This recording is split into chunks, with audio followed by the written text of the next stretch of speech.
ಸಾಹಿತ್ಯ ಸಂಗೀತ ಕಲಾವಿಹೀನಃ ಸಾಕ್ಷಾತ್ ಪಶು ಪುಚ್ಛ ವಿಷಾಣಹೀನಃ ಎನ್ನುತ್ತದೆ ಸುಭಾಷಿತ. ಸಂಗೀತ, ಸಾಹಿತ್ಯ ಮತ್ತು ಕಲೆಗಳಲ್ಲಿ ಆಸಕ್ತಿ ಇಲ್ಲದ, ಜ್ಞಾನವಿಲ್ಲದ ಮನುಷ್ಯನು ಬಾಲ ಮತ್ತು ಕೊಂಬುಗಳಿಲ್ಲದ ಪಶುವಿಗೆ ಸಮಾನ ಎನ್ನುವುದು ಈ ಸೂಕ್ತಿ. ಕೇವಲ ತಿನ್ನುವುದು, ಮಲಗುವುದು, ಇತರೆ ಪ್ರಾಣಿಗಳಂತೆ ಬದುಕುವುದು ಮನುಷ್ಯನ ಜನ್ಮದ ಸಾರ್ಥಕತೆಯಲ್ಲ. ಕಲೆ ಮತ್ತು ಸಾಹಿತ್ಯ ಮನುಷ್ಯನಿಗೆ ಭಾವನೆ, ರಸಾನುಭೂತಿ ಮತ್ತು ಸಂಸ್ಕೃತಿಯನ್ನು ಕಲಿಸುತ್ತದೆ. ಈ ಸೌಂದರ್ಯ ಪ್ರಜ್ಞೆ ಇಲ್ಲದವನು ಮಾನವನಾಗಿದ್ದರೂ ಪ್ರಾಣಿಗೆ ಸಮಾನ ಎಂಬುದು ಇದರ ಭಾವಾರ್ಥ. ಶಿವಮೊಗ್ಗದ ನಾಗರಿಕರು ಕಲೆ, ಸಂಸ್ಕೃತಿ ಮತ್ತು ಸಾಹಿತ್ಯದ ಆಸ್ವಾದನೆಯಲ್ಲಿ, ಆರಾಧನೆಯಲ್ಲಿ ಮುಂಚೂಣಿಯಲ್ಲಿರುವವರು, ಇದ್ದವರು, ಮುಂದೆ ಕೂಡ ಇರುವವರು. ನಮ್ಮ ಹಿರಿಯರು ಕರ್ನಾಟಕ ಸಂಘದಂತಹ ಸಾಂಸ್ಕೃತಿಕ ಕೇಂದ್ರವನ್ನು ಸ್ಥಾಪಿಸಿ ಕಲಾರಾಧನೆಗೆ, ಸಾಹಿತ್ಯಾರಾಧನೆಗೆ ಮೇಲ್ಪಂಕ್ತಿ ಹಾಕಿಕೊಟ್ಟಿದ್ದಾರೆ. ಹಾಗಾಗಿ ಅಭಿವ್ಯಕ್ತಿ ಟ್ರಸ್ಟ್ನಿಂದ ನಡೆಸಲಾಗುತ್ತಿರುವಂತಹ ಈ ಲಿಟ್ ಫೆಸ್ಟ್, ಶಿವಮೊಗ್ಗ ಲಿಟ್ ಫೆಸ್ಟ್ನ ಇದರ ಮೊದಲನೇ ಆವೃತ್ತಿ ಅವತರಣಿಕೆ ಕರ್ನಾಟಕ ಸಂಘದಿಂದಲೇ ಪ್ರಾರಂಭವಾಗುತ್ತಿದೆ. ಮುಂದಿನ ವರ್ಷಗಳಲ್ಲಿ ನಡೆಯುವ ಲಿಟ್ ಫೆಸ್ಟ್ನಲ್ಲಿ ಇದರ 10 ಪಟ್ಟು ಸಾಹಿತ್ಯಾಸಕ್ತರು ತುಂಬಲಿ ಎಂದು ಆಶಿಸುತ್ತಾ, ಶಿವಮೊಗ್ಗ ಲಿಟ್ ಫೆಸ್ಟ್ ಮೊದಲನೇ ಆವೃತ್ತಿಗೆ ತಮಗೆಲ್ಲರಿಗೂ ಹೃತ್ಪೂರ್ವಕವಾದ ಸ್ವಾಗತ. ಈ ಲಿಟ್ ಫೆಸ್ಟ್ ಇಂದು ಮತ್ತು ನಾಳೆ ಪೂರ್ತಿ ದಿನ ಬೆಳಗಿನಿಂದ ಸಂಜೆವರೆಗೆ ನಡೆಯಲಿದೆ. ಒಟ್ಟು 7 ಗೋಷ್ಠಿಗಳು ನಡೆಯುವ ಈ ಲಿಟ್ ಫೆಸ್ಟ್ನಲ್ಲಿ ಇಂದು ಮೊದಲನೆಯ ಗೋಷ್ಠಿ ಭಾರತೀಯ ಸಾಹಿತ್ಯದಲ್ಲಿ ರಸ, ಧ್ವನಿ, ಔಚಿತ್ಯ. ಅದರ ನಂತರ ನಾದೋಲ್ಲಾಸ ಸಂಜೆ 7 ಗಂಟೆಯಿಂದ ಪ್ರಾರಂಭವಾಗಲಿದೆ. ವಿಶೇಷ ವಯಲಿನ್ ಕಾರ್ಯಕ್ರಮ ಅಂತಾರಾಷ್ಟ್ರೀಯ ಖ್ಯಾತಿಯ ಡಾಕ್ಟರ್ ಮೈಸೂರು ಮಂಜುನಾಥ್ ಹಾಗೂ ತಂಡದವರಿಂದ. ನಾಳೆ ಅಂದರೆ ಭಾನುವಾರ ಬೆಳಗ್ಗೆ 10 ಗಂಟೆಯಿಂದ ಪ್ರಾರಂಭವಾಗುವಂತಹ ಲಿಟ್ ಫೆಸ್ಟ್ನ ಗೋಷ್ಠಿಗಳಲ್ಲಿ ಮೊದಲನೇ ಗೋಷ್ಠಿ ಕುವೆಂಪು ಸಾಹಿತ್ಯದಲ್ಲಿ ರಾಷ್ಟ್ರೀಯತೆ ಹಾಗೂ ಪ್ರಾದೇಶಿಕತೆಯ ಸಮನ್ವಯತೆ. ಇದರ ಜೊತೆಯಲ್ಲಿ 5 ಗೋಷ್ಠಿಗಳು ನಾಳೆ ಸಂಪನ್ನಗೊಳ್ಳಲಿವೆ.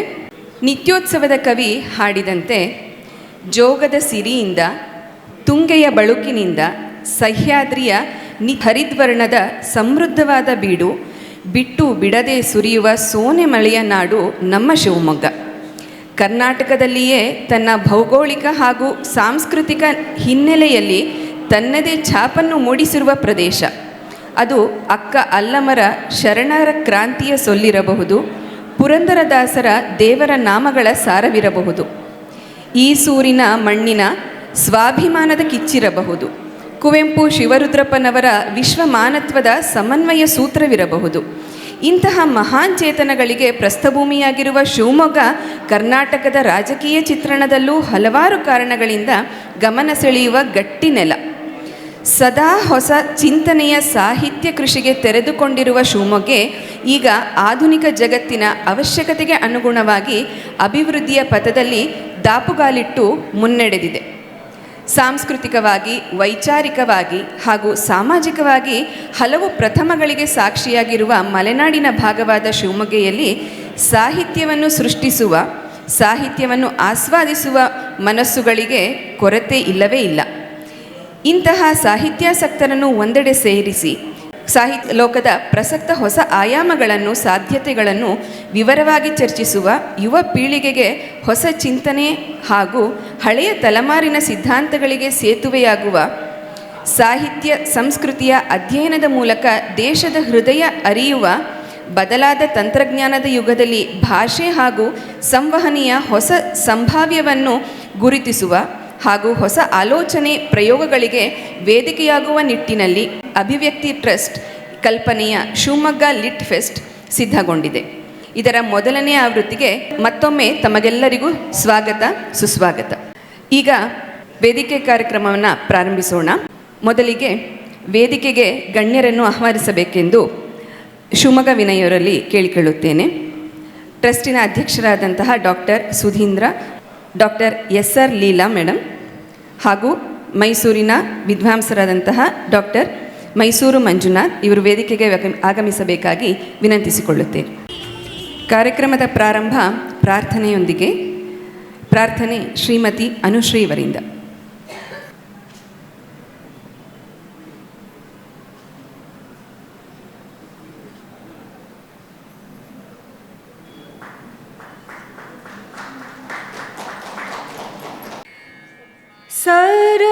सरस्वती विधियुवते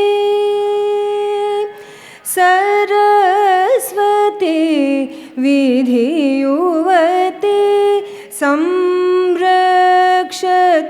मां श्री सरस्वती विधियुवते संरक्षतु मां श्री सरस्वती विधियुवते संरक्षतु मां श्री सरस्वती विधियुवते. मुरली वीणा गान विनोदिनी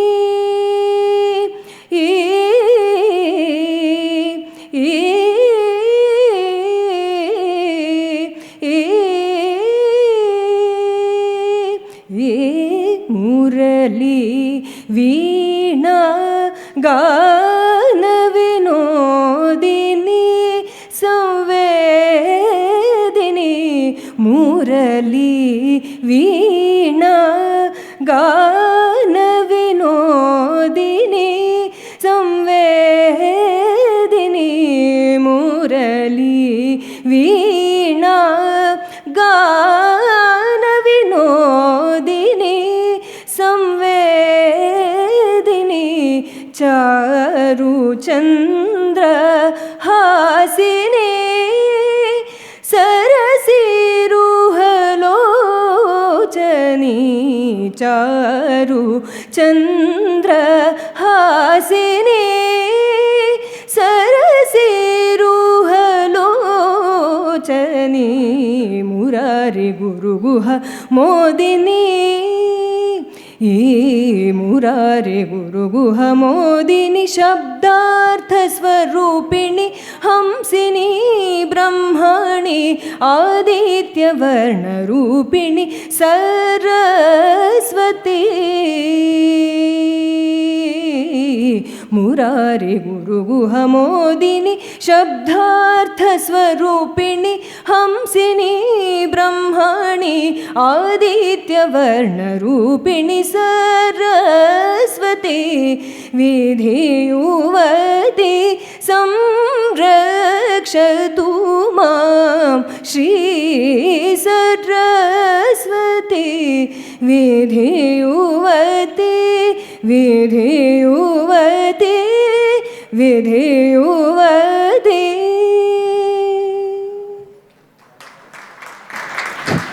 ಸುಶ್ರಾವ್ಯವಾಗಿ ಸರಸ್ವತಿಯನ್ನು ವೇದಿಕೆಗೆ ಆಹ್ವಾನಿಸಿದಂಥ ಅನುಶ್ರೀ ಅವರಿಗೆ ಅಭಿವ್ಯಕ್ತಿ ಟ್ರಸ್ಟ್ ಕಡೆಯಿಂದ ನಮ್ಮ ಅಧ್ಯಕ್ಷರಾದ ಡಾಕ್ಟರ್ ಸುಧೀಂದ್ರ ಎಂ ಆರ್ ಅವರು ಗೌರವಪೂರ್ವಕವಾದ ಕಾಣಿಕೆಯನ್ನು ಸಲ್ಲಿಸಬೇಕಂತ ಹೇಳಿ ವಿನಂತಿಸ್ಕೊಳ್ತೇನೆ.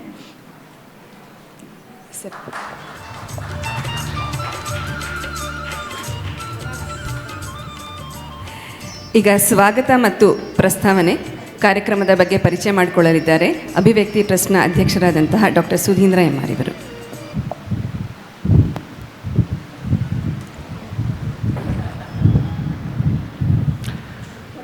ಎಲ್ರಿಗೂ ನಮಸ್ಕಾರ.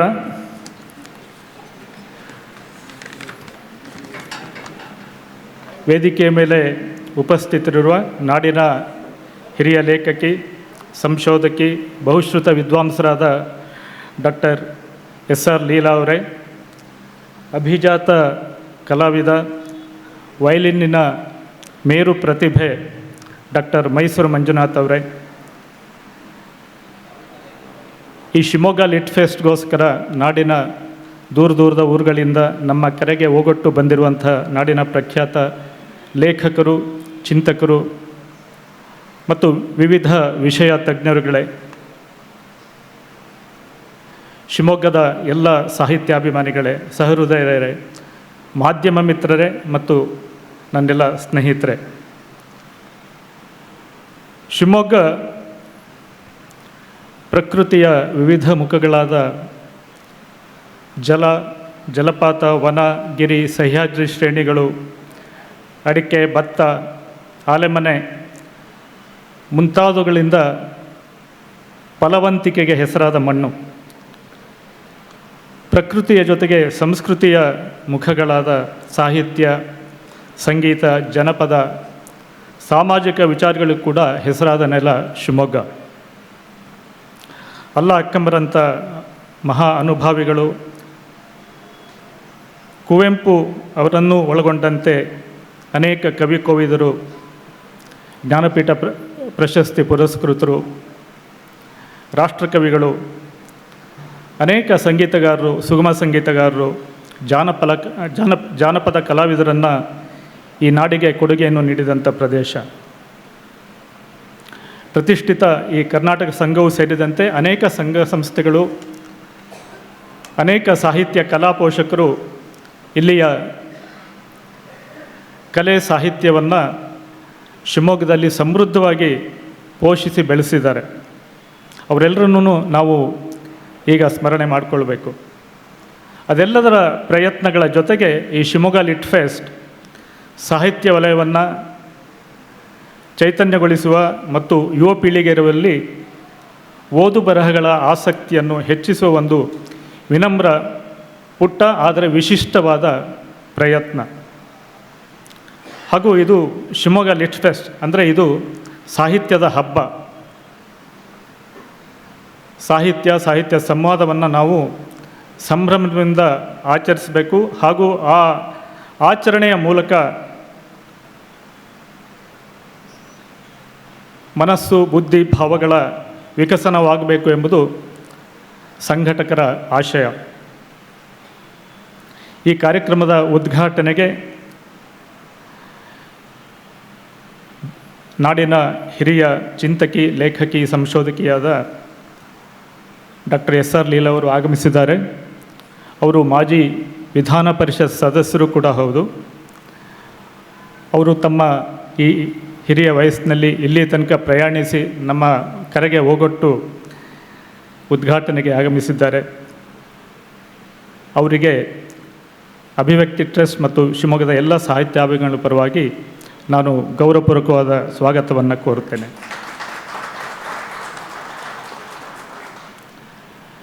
ಡಾಕ್ಟರ್ ಮೈಸೂರು ಮಂಜುನಾಥ್ ಅಭಿಜಾತ ಸಂಗೀತ ಕಲಾವಿದ, ಭಾರತೀಯ ಸಂಗೀತಕ್ಕೆ ವಿಶ್ವ ಮನ್ನಣೆಯನ್ನು ಕೊಡಿಸಿರುವ ಅನೇಕ ಮಹನೀಯ ಸಂಗೀತಗಳ ಪೈಕಿ ಅವರು ಕೂಡ ಒಬ್ಬರು.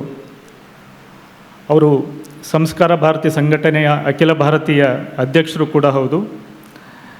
ಅವರಿಗೂ ಕೂಡ ನಾನು ಈ ಸಂದರ್ಭದಲ್ಲಿ ಸ್ವಾಗತವನ್ನು ಕೋರ್ತೇನೆ. ಈ ಇಬ್ಬರು ಮಹನೀಯರುಗಳ ವಿಸ್ತೃತ ಪರಿಚಯ ಮತ್ತೊಮ್ಮೆ ಆಗಲಿದೆ. ಅವರವರ ಆಯಾ ಗೋಷ್ಠಿಯಲ್ಲಿ ಅವರ ಪರಿಚಯ ಮತ್ತಷ್ಟು ವಿಸ್ತೃತವಾಗಿ ನಡೆಯಲಿದೆ. ಸಾಹಿತ್ಯದ ಈ ಉಲ್ಲಾಸ ಸಂಭ್ರಮದ ಜೊತೆಗೆ ಈ ದಿವಸ ಇಲ್ಲಿ ನಾದೋಲ್ಲಾಸ ಕೂಡ ಇರುತ್ತೆ. ಮಂಜುನಾಥ್ ಅವರ ಸಂಗೀತ ಕಾರ್ಯಕ್ರಮ ಕೂಡ ಈ ಒಂದು ಸಾಹಿತ್ಯ ಗೋಷ್ಠಿಯ ನಂತರ ಇಲ್ಲಿರುತ್ತೆ. ಈ ಲಿಟ್ ಫೆಸ್ಟ್, ಶಿವಮೊಗ್ಗ ಲಿಟ್ ಫೆಸ್ಟಿಗೆ ಎಲ್ಲ ರೀತಿಯಲ್ಲೂ ಸಹಕಾರ ಕೊಟ್ಟಿರುವ, ಸಹಯೋಗ ನೀಡಿರುವ ಈ ಕರ್ನಾಟಕ ಸಂಘದ ಅಧ್ಯಕ್ಷರಾದ ಪ್ರೊಫೆಸರ್ ಶಂಕರನಾರಾಯಣ ಶಾಸ್ತ್ರಿ ಮತ್ತು ಎಲ್ಲ ಪದಾಧಿಕಾರಿಗಳಿಗೆ ನಾವು ಸ್ವಾಗತವನ್ನು ಬಯಸ್ತೇವೆ. ಪ್ರೊಫೆಸರ್ ಶಂಕರನಾರಾಯಣ ಶಾಸ್ತ್ರಿ ಅನಿವಾರ್ಯ ಕಾರಣಗಳಿಂದ ಈ ದಿವಸ ಇಲ್ಲಿ ಬರಲಾಗಲಿಲ್ಲ. ಸಂಘದ ಎಲ್ಲ ಪದಾಧಿಕಾರಿಗಳಿಗೆ ಮತ್ತು ಸದಸ್ಯರಿಗೆ ನಾವು ಸ್ವಾಗತವನ್ನು ಕೋರ್ತೇವೆ. ಮಾಧ್ಯಮ ಮಿತ್ರರು ಈ ಕಾರ್ಯಕ್ರಮಕ್ಕೆ ಸಾಕಷ್ಟು ಪ್ರಚಾರವನ್ನು ನೀಡಿ ನಮಗೆ ಮಹತ್ತರವಾದ ಸಹಾಯವನ್ನು ಮಾಡಿದ್ದಾರೆ. ಎಲ್ಲ ಮಾಧ್ಯಮ ಮಿತ್ರರಿಗೆ ನಮ್ಮ ಸ್ವಾಗತ. ಹಾಗೆಯೇ ಶಿವಮೊಗ್ಗದ ಸಾಹಿತ್ಯಾಭಿಮಾನಿಗಳು, ವಿದ್ಯಾರ್ಥಿಗಳು, ಸಂಗೀತ ಪ್ರೇಮಿಗಳು ಎಲ್ಲರೂ ಕೂಡ ಈ ದಿವಸ ಇಲ್ಲಿ ಆಗಮಿಸಿದ್ದಾರೆ, ಇನ್ನೂ ಆಗಮಿಸ್ತಾ ಇದ್ದಾರೆ. ಅವರೆಲ್ಲರಿಗೂ ಕೂಡ ಶಿವಮೊಗ್ಗ ಲಿಟ್ ಫೆಸ್ಟ್ ಪರವಾಗಿ ಸ್ವಾಗತಗಳು. ಹಾಗೆ ಅಭಿವ್ಯಕ್ತಿ ಟ್ರಸ್ಟಿನ ಎಲ್ಲ ಸದಸ್ಯರು, ನಮ್ಮ ಎಲ್ಲ ಕಾರ್ಯಕರ್ತರುಗಳಿಗೆ ಅಭಿವ್ಯಕ್ತಿ ಟ್ರಸ್ಟ್ನ ಪರವಾಗಿ ಮತ್ತು ಶಿವಮೊಗ್ಗ ಲಿಟ್ ಫೆಸ್ಟ್ನ ಪರವಾಗಿ ಸ್ವಾಗತಗಳನ್ನು ಬಯಸಿ, ನೀವೆಲ್ಲರೂ ಈ 2 ದಿವಸ ನಡೆಯುವಂಥ ಈ ಕಾರ್ಯಕ್ರಮದಲ್ಲಿ ಸಂಪೂರ್ಣವಾಗಿ ಭಾಗವಹಿಸಿ ಆನಂದಿಸಿ ನಮ್ಮನ್ನು ಹರಿಸಬೇಕಾಗಿ ಎಲ್ಲರಲ್ಲೂ ಕೇಳಿಕೊಂಡು ನನ್ನ ಎರಡು ಮಾತುಗಳನ್ನು ಮುಗಿಸ್ತೇನೆ. ನಮಸ್ಕಾರ.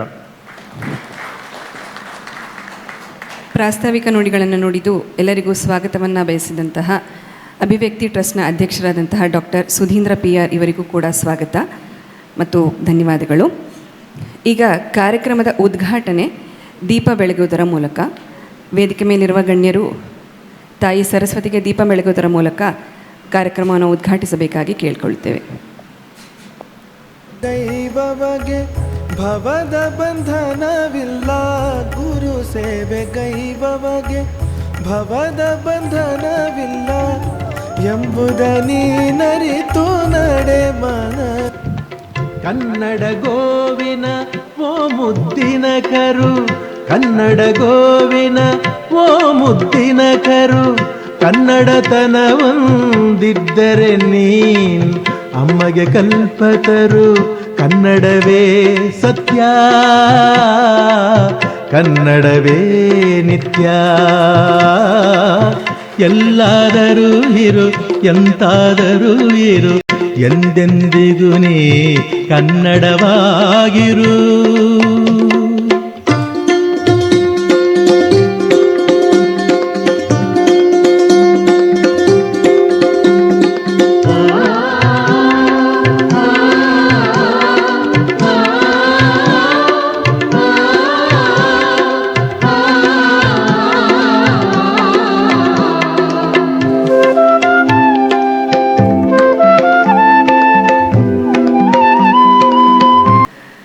ಉದ್ಘಾಟನೆ ನಡೆಸಿದ ಗಣ್ಯರೆಲ್ಲರಿಗೂ ಧನ್ಯವಾದಗಳು. ಈಗ ಮೊದಲನೆಯ ಗೋಷ್ಠಿ ವಿದ್ಯುಕ್ತವಾಗಿ ಪ್ರಾರಂಭವಾಗಲಿದೆ. ಮೊದಲನೆಯ ಗೋಷ್ಠಿ ಭಾರತೀಯ ಸಾಹಿತ್ಯದಲ್ಲಿ ರಸ, ಧ್ವನಿ, ಔಚಿತ್ಯ. ಈ ಗೋಷ್ಠಿಯ ಸಮನ್ವಯವನ್ನು ಮಾಡ್ರೇಟರ್ಗೆ ಶ್ರೀಯುತ ಧೀಮಂತ್ S. ಭಾರದ್ವಾಜ್ ಇವರು ನಡೆಸಿಕೊಳ್ಳಲಿದ್ದಾರೆ. ನಮ್ಮ ಶಿವಮೊಗ್ಗದ ಹೊಸಳ್ಳಿಯ ಶ್ರೀಯುತ ಧೀಮಂತ್ S. ಭಾರದ್ವಾಜ್ ಇವರು BE MBA ಪದವೀಧರರಾಗಿದ್ದು ಬೆಂಗಳೂರಿನ ಕಂಪನಿಯೊಂದರಲ್ಲಿ ಸಾಫ್ಟ್ವೇರ್ ಇಂಜಿನಿಯರ್ ಆಗಿ ಕೆಲಸ ನಿರ್ವಹಿಸುತ್ತಿದ್ದಾರೆ. ಆದರೂ ಸಾಫ್ಟ್ವೇರ್ ಕಂಪನಿ ಹೆಸರಿಗಷ್ಟೇ ಇವರ ವಿದ್ವತ್ತನ್ನು ಕೇಳಿದರೆ ನಾವು ಸಾಫ್ಟ್ವೇರ್ ಕಡೆಗೆ ಯಾಕೆ ಹೋಗಿದ್ದಾರೆ ಅಂತ ಯೋಚನೆ ಮಾಡಬೇಕಾಗತ್ತೆ. ತಾಯಿ ಶ್ರೀಮತಿ ವಾಗೇಶ್ವರಿಯವರಿಂದ ಗಮಕ ವಾಚನ ಅಭ್ಯಾಸ ಮಾಡಿದ ಇವರು ಚಂದ್ರಶೇಖರ ಅವಧಾನಿ ಹಾಗೂ ಶ್ರೀಯುತ ಲಕ್ಷ್ಮೀಶ್ ಅವಧಾನಿಗಳಲ್ಲಿ ಕೃಷ್ಣ ಯಜುರ್ವೇದದ ಪೂರ್ಣ ಅಧ್ಯಯನ ಮಾಡಿದರು. ಶ್ರೀಯುತ ಡಾಕ್ಟರ್ HR. ವಾಸುದೇವ್ ಇವರಲ್ಲಿ ಸಂಸ್ಕೃತ ವ್ಯಾಕರಣ, ಕಾವ್ಯಗಳು ಹಾಗೂ ಶಾಸ್ತ್ರಗಳನ್ನು ಅಧ್ಯಯನ ಮಾಡಿದ್ದಾರೆ. ತಂದೆ HR. ಶ್ರೀಧರ್ ಹಾಗೂ ಕುಮಾರವ್ಯಾಸ ಪ್ರಶಸ್ತಿ ಪುರಸ್ಕೃತ ಶ್ರೀ ರಾಜಾರಾಮೂರ್ತಿ ಇವರಲ್ಲಿ ಗಮಕ ವ್ಯಾಖ್ಯಾನದ ಅಭ್ಯಾಸ ಮಾಡಿ ಶ್ರೀರಾಮ ನಾರಾಯಣ ಅವಧಾನಿಗಳಲ್ಲಿ ಜ್ಯೋತಿಷ್ಯ ಶಾಸ್ತ್ರದ ಅಭ್ಯಾಸವನ್ನು ಕೂಡ ಮಾಡಿದ್ದಾರೆ.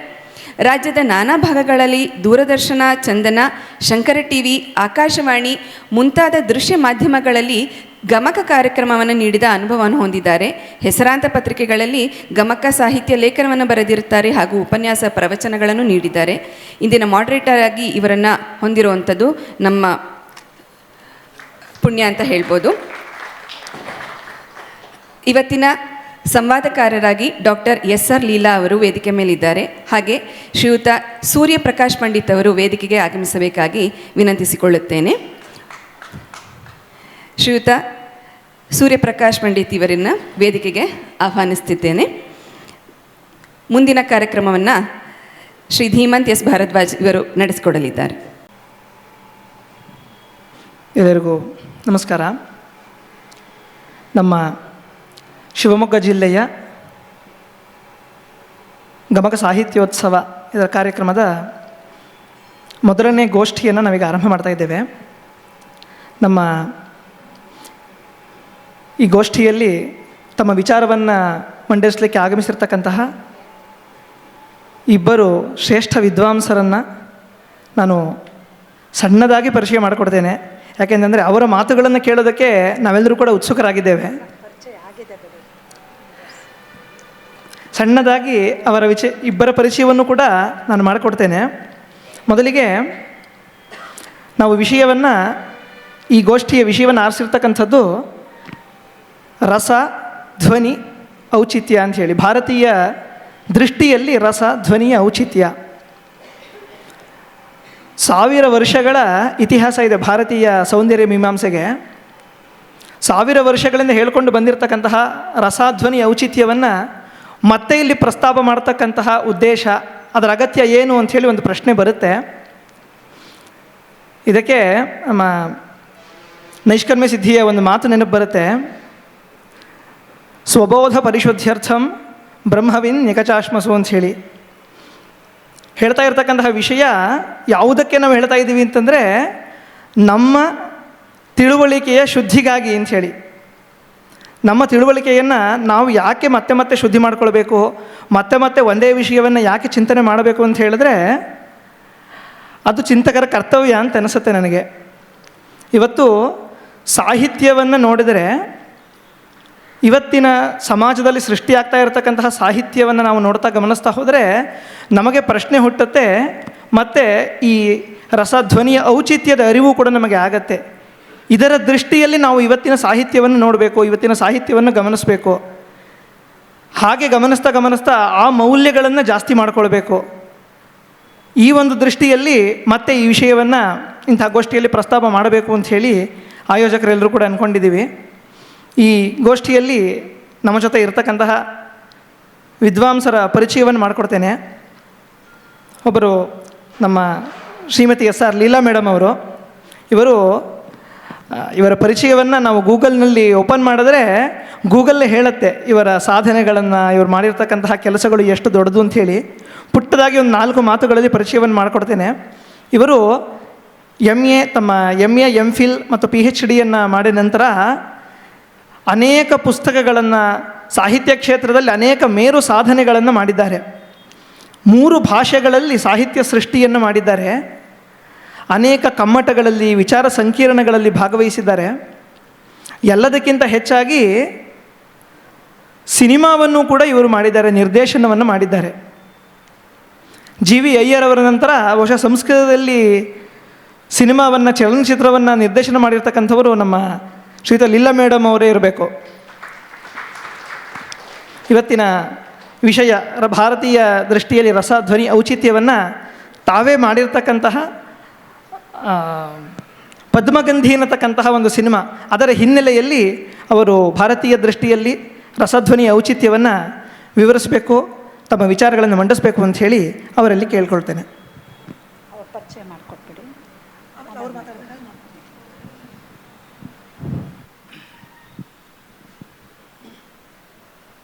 ಓಂ ನಮಃ ಸದಸೇ ನಮಃ ಸದಸಸ್ಪತಯೇ. ಎಲ್ಲರಿಗೂ ಮನಃಪೂರ್ವಕವಾದಂತಹ ನಮಸ್ಕಾರ. ಹಾಗೆ ನನ್ನ ಹೃತ್ಪೂರ್ವಕವಾದಂಥ ಅಭಿನಂದನೆಗಳನ್ನು ಸಲ್ಲಿಸ್ತಾ ಇದ್ದೇನೆ. ಇಷ್ಟು ಸುಂದರವಾದಂಥ, ಉಲ್ಲಾಸಯುಕ್ತವಾದಂತಹ, ಹಾಗೆಯೇ ಸಂಭ್ರಮಯುಕ್ತವಾದಂತಹ ಈ ಒಂದು ಉತ್ಸವವನ್ನು ಏರ್ಪಡಿಸಿದ್ದಕ್ಕಾಗಿ. ಇದು ಮೊದಲನೇ ಬಾರಿಗೆ ಶಿವಮೊಗ್ಗದಲ್ಲಿ ಇಂಥ ಒಂದು ಸಾಹಿತ್ಯ ಹಬ್ಬವನ್ನು ಏರ್ಪಡಿಸ್ತಾ ಇದ್ದೀರಿ ಅಂತ ಗೊತ್ತಾಯಿತು.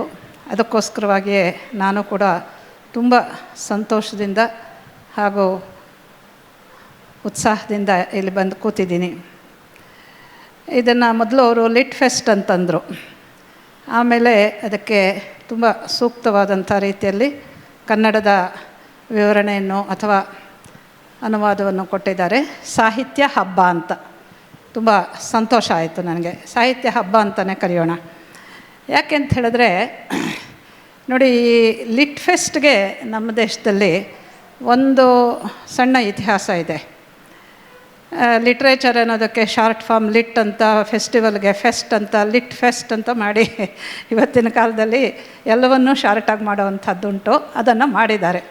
ಯಾರು ಮಾಡಿದ್ರು ಅಂತ ನಿಮಗೆಲ್ಲರಿಗೂ ಗೊತ್ತೇ ಇದೆ. ಯಾಕೆ ಮಾಡಿದ್ರು ಅಂತಲೂ ಗೊತ್ತಿದೆ. ಯಾರು ಮಾಡಿದ್ರು, ಏನೇನು ಮಾಡಿದ್ರು ಅದರಲ್ಲಿ, ಇವೆಲ್ಲವೂ ಕೂಡ ನಮಗೆ ಸ್ಪಷ್ಟವಾಗಿರೋ ಅಂಥದ್ದು. ಏನೋ ಒಂದು ಉದ್ದೇಶಕ್ಕೋಸ್ಕರವಾಗಿ ಅವರದೇ ಆದಂಥ ಅಭಿಪ್ರಾಯಗಳನ್ನು, ಅವರದೇ ಆದಂಥ ಅಭಿಪ್ರಾಯ ಅನ್ನೋಕ್ಕಿಂತ ನ್ಯಾರೇಟಿವ್ಸ್ ಅಂತ ಹೇಳ್ಬೋದು. ಅಂದರೆ ಒಂದೇ ವಿಚಾರವನ್ನು ಮತ್ತೆ ಮತ್ತೆ ಮತ್ತೆ ಹೇಳಿ ಅದನ್ನು ನಿಮ್ಮ ತಲೆಗಳಿಗೆ ತೇದು ಇದೇ ನಿಜ, ಇದೇ ಸರಿ ಅಂತ ಹೇಳೋವಂಥ ರೀತಿಯಲ್ಲಿ ಮಾಡೋದಕ್ಕೋಸ್ಕರವಾಗಿ ಈ ಲಿಟ್ ಫೆಸ್ಟ್ಗಳನ್ನು ಆರಂಭ ಮಾಡಿದ್ರು. ಅದು ಈ ಜೈಪುರ್ ಲಿಟ್ ಫೆಸ್ಟ್ ಅನ್ನೋದು ಎಲ್ಲರಿಗೂ ಗೊತ್ತಿರುವಂಥದ್ದು. ಈಗ ಅದಕ್ಕೆ ಪ್ರತಿಯಾಗಿ ಜೈಪುರ್ ಡೈಲಾಗ್ಸ್ ಅಂತ ಒಬ್ಬರು ರಿಟೈರ್ಡ್ IAS ಆಫೀಸರ್ ಅವರು ಜೈಪುರ್ ಡೈಲಾಗ್ಸ್ ಅಂತ ಆರಂಭಿಸಿದ್ದಾರೆ. ಅದು ರಾಷ್ಟ್ರೀಯವಾದವನ್ನು ಎತ್ತಿ ಹಿಡಿಯುತ್ತೆ. ಈ ಲಿಟ್ ಫೆಸ್ಟ್ಗಳು ಏನು ಮಾಡ್ತಾಯಿತ್ತು, ಲಿಟ್ ಫೆಸ್ಟ್ ಅದರಲ್ಲೂ ಜೈಪುರದ್ದು ಏನು ಮಾಡ್ತಾಯಿತ್ತು ಅಂತ ಹೇಳಿದ್ರೆ, ಇದು ಅರಾಷ್ಟ್ರೀಯವಾದಂಥ, ಅಂದರೆ ಈ ರಾಷ್ಟ್ರದ ಮೂಲ ಸ್ರೋತ ಅಂತ ನಾವೆಲ್ಲ ಏನು ಹೇಳ್ತೀವಿ ಸಾಂಸ್ಕೃತಿಕವಾಗಿ, ಸಾಹಿತ್ಯಿಕವಾಗಿ, ಇನ್ನೂ ಅನೇಕ ವಿಧಗಳಲ್ಲಿ ಯಾವುದ್ರ ಜೊತೆ ನಾವು ಐಡೆಂಟಿಫೈ ಮಾಡ್ಕೋತೀವಿ, ಅಂದರೆ ಯಾವುದ್ರ ಜೊತೆ ನಾವು ಗುರುತಿಸ್ಕೊಳ್ತೀವಿ, ಇದಲ್ಲ ಅಂತ ಹೇಳುವಂತಹ ರೀತಿಯಲ್ಲಿ ಅಭಾರತೀಯ ಅಂತ ಹೇಳ್ಬೋದು ಅದನ್ನು ಧಾರಾಳವಾಗಿ. ಅದನ್ನು ಎತ್ತಿ ಹಿಡಿತಾ ಇದ್ದರು. ಅದಕ್ಕೆ ಪೂರಕವಾದಂತಹ ಸಾಹಿತ್ಯವನ್ನು ಹೇಳ್ತಾ ಇದ್ದರು. ಅದನ್ನು ಪ್ರತಿಪಾದಿಸುವಂತಹ ವ್ಯಕ್ತಿಗಳನ್ನು ಕರೀತಾ ಇದ್ದರು. ಈಗ ಉದಾಹರಣೆಗೆ ಬಾಲಿವುಡ್ಡಿಂದ ಆ ಹಾಡು ಗೀಡು ಬರೆಯೋವಂಥವ್ರನ್ನೆಲ್ಲ ಕರೀತಾಯಿದ್ರು. ಅವರೆಲ್ಲ ವಿರುದ್ಧವಾಗಿ ಹೇಳೋವಂಥವ್ರು. ಇದು ಇದರ ಒಂದು ಇತಿಹಾಸ, ಸಣ್ಣ ಇತಿಹಾಸ. ಅದನ್ನೆಲ್ಲ ನಾವು ತುಂಬ ಕೆದ್ಕೋದು ಬೇಡ. ಸೊ ಇತ್ತೀಚೆಗೆ ನಮ್ಮಲ್ಲೂ ಕೂಡ ಇದು ಆರಂಭ ಆಯಿತು. ಮಂಗಳೂರಲ್ಲಿ ಆರಂಭ ಆಗಿದೆ, ಬೆಂಗಳೂರಲ್ಲಿ ಒಂದೆರಡು ವರ್ಷಗಳು ನಡೀತು. ಇಲ್ಲಿ ನನಗೆ ಏನು ಅನ್ನಿಸ್ತು ಅಂತ ಹೇಳಿದ್ರೆ, ಈ ಲಿಟ್ ಫೆಸ್ಟ್ಗಳು ಅದನ್ನೇ ನಾವು ಕಾಪಿ ಮಾಡಿದ್ವು ಅಂತ. ಅನುಕರಣೆ ಯಾಕೆ ಮಾಡಬೇಕು? ಆ ದೃಷ್ಟಿಯಿಂದ ನಾವು ಸಾಹಿತ್ಯಿಕವಾಗಿ ನಾವು ಯಾರು ಆಸಕ್ತರಾಗಿದ್ದೀವಿ, ಸಾಹಿತ್ಯ ನಿರ್ಮಾಣ ಮಾಡೋವಂಥವ್ರು, ಸಾಹಿತ್ಯ ವಿಚಾರದಲ್ಲಿ ತುಂಬ ಆಸಕ್ತಿ ಇರೋವಂಥವ್ರು, ವಿಚಾರ ವಿಮರ್ಶೆ ಮಾಡಬೇಕಾಗಿರೋವಂಥವ್ರು, ನಾವೆಲ್ಲ ಒಂದು ಕಡೆ ಸೇರಿ ಸಮಾನ ಮನಸ್ಕರು ಪರಾಮರ್ಶೆಯಲ್ಲಿ, ವಿಚಾರದಲ್ಲಿ ತೊಡಗೋದು, ಚರ್ಚೆಯಲ್ಲಿ ತೊಡಗೋದು ಬೇಕಾಗಿದೆ.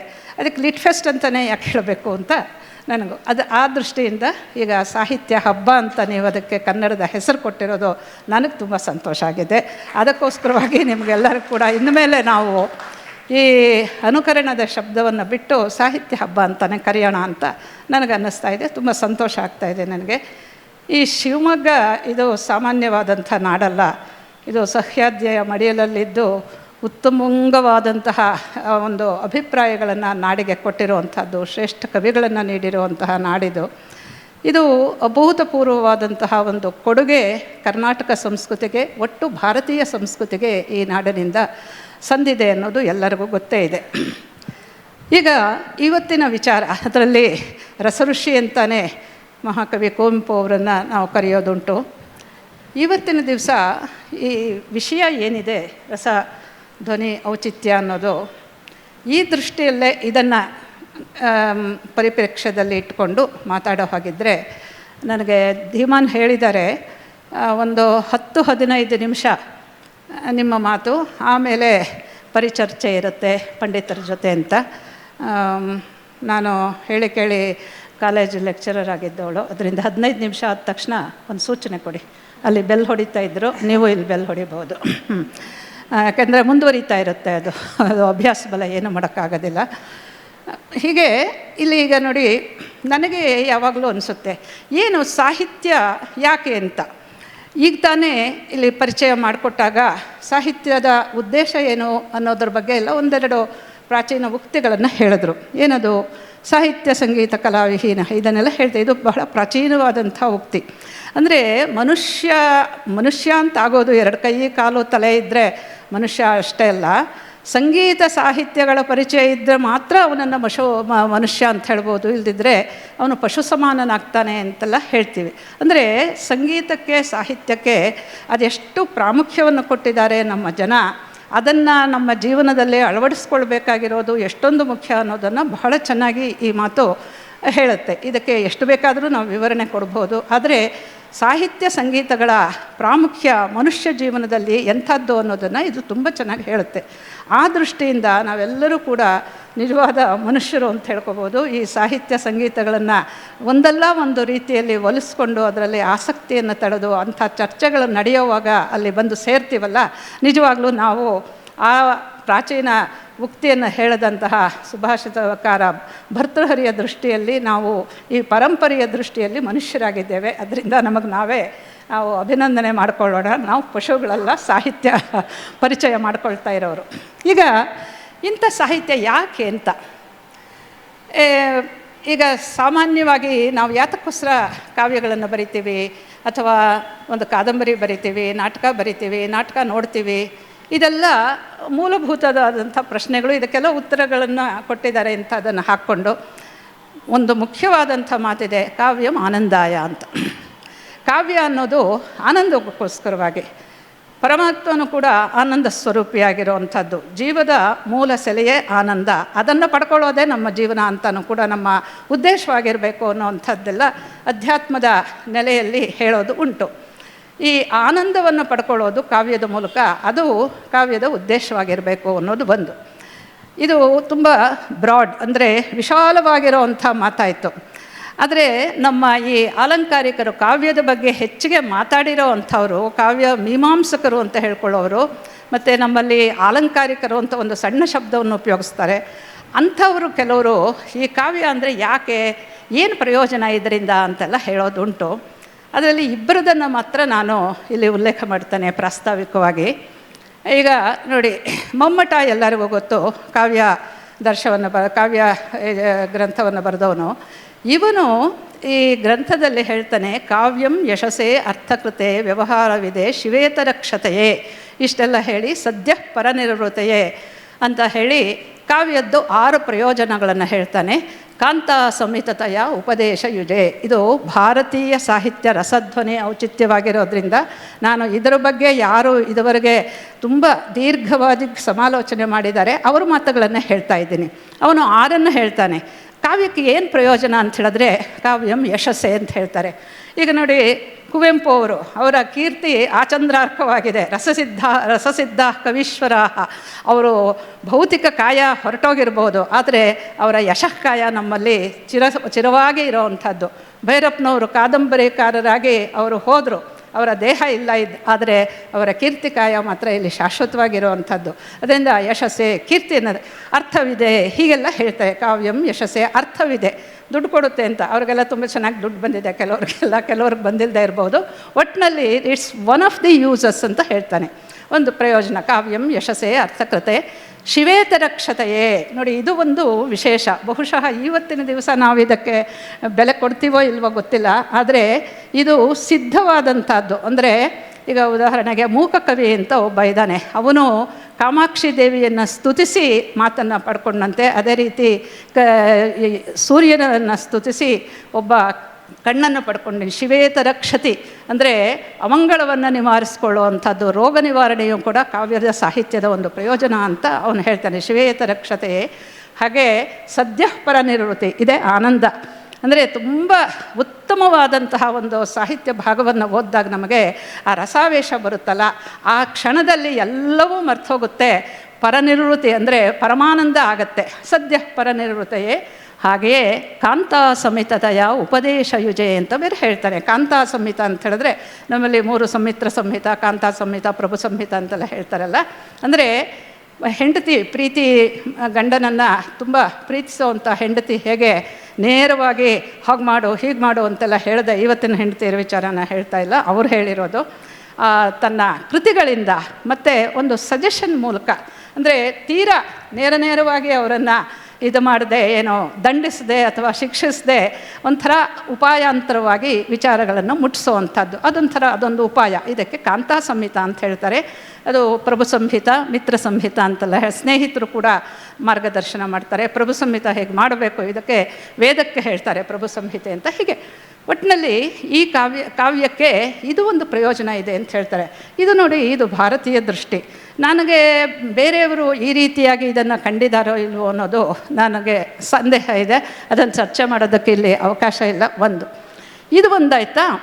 ಇನ್ನೊಂದು, ನಾನು ಮುಖ್ಯವಾಗಿ ಅವರು ಪದ್ಮಗಂಧಿ ಬಗ್ಗೆ ಮಾತಾಡೋ ಅಂತ ಹೇಳ್ತಾ ಇರೋದ್ರಿಂದ ನಾನು ಬರೀ ಮುಖ್ಯವಾದಂಥ ಕೆಲವು ಅಂಶಗಳನ್ನು ಮಾತ್ರ ತಮ್ಮ ಮುಂದೆ ಪ್ರಸ್ತುತಪಡಿಸ್ತಾ ಇದ್ದೇನೆ.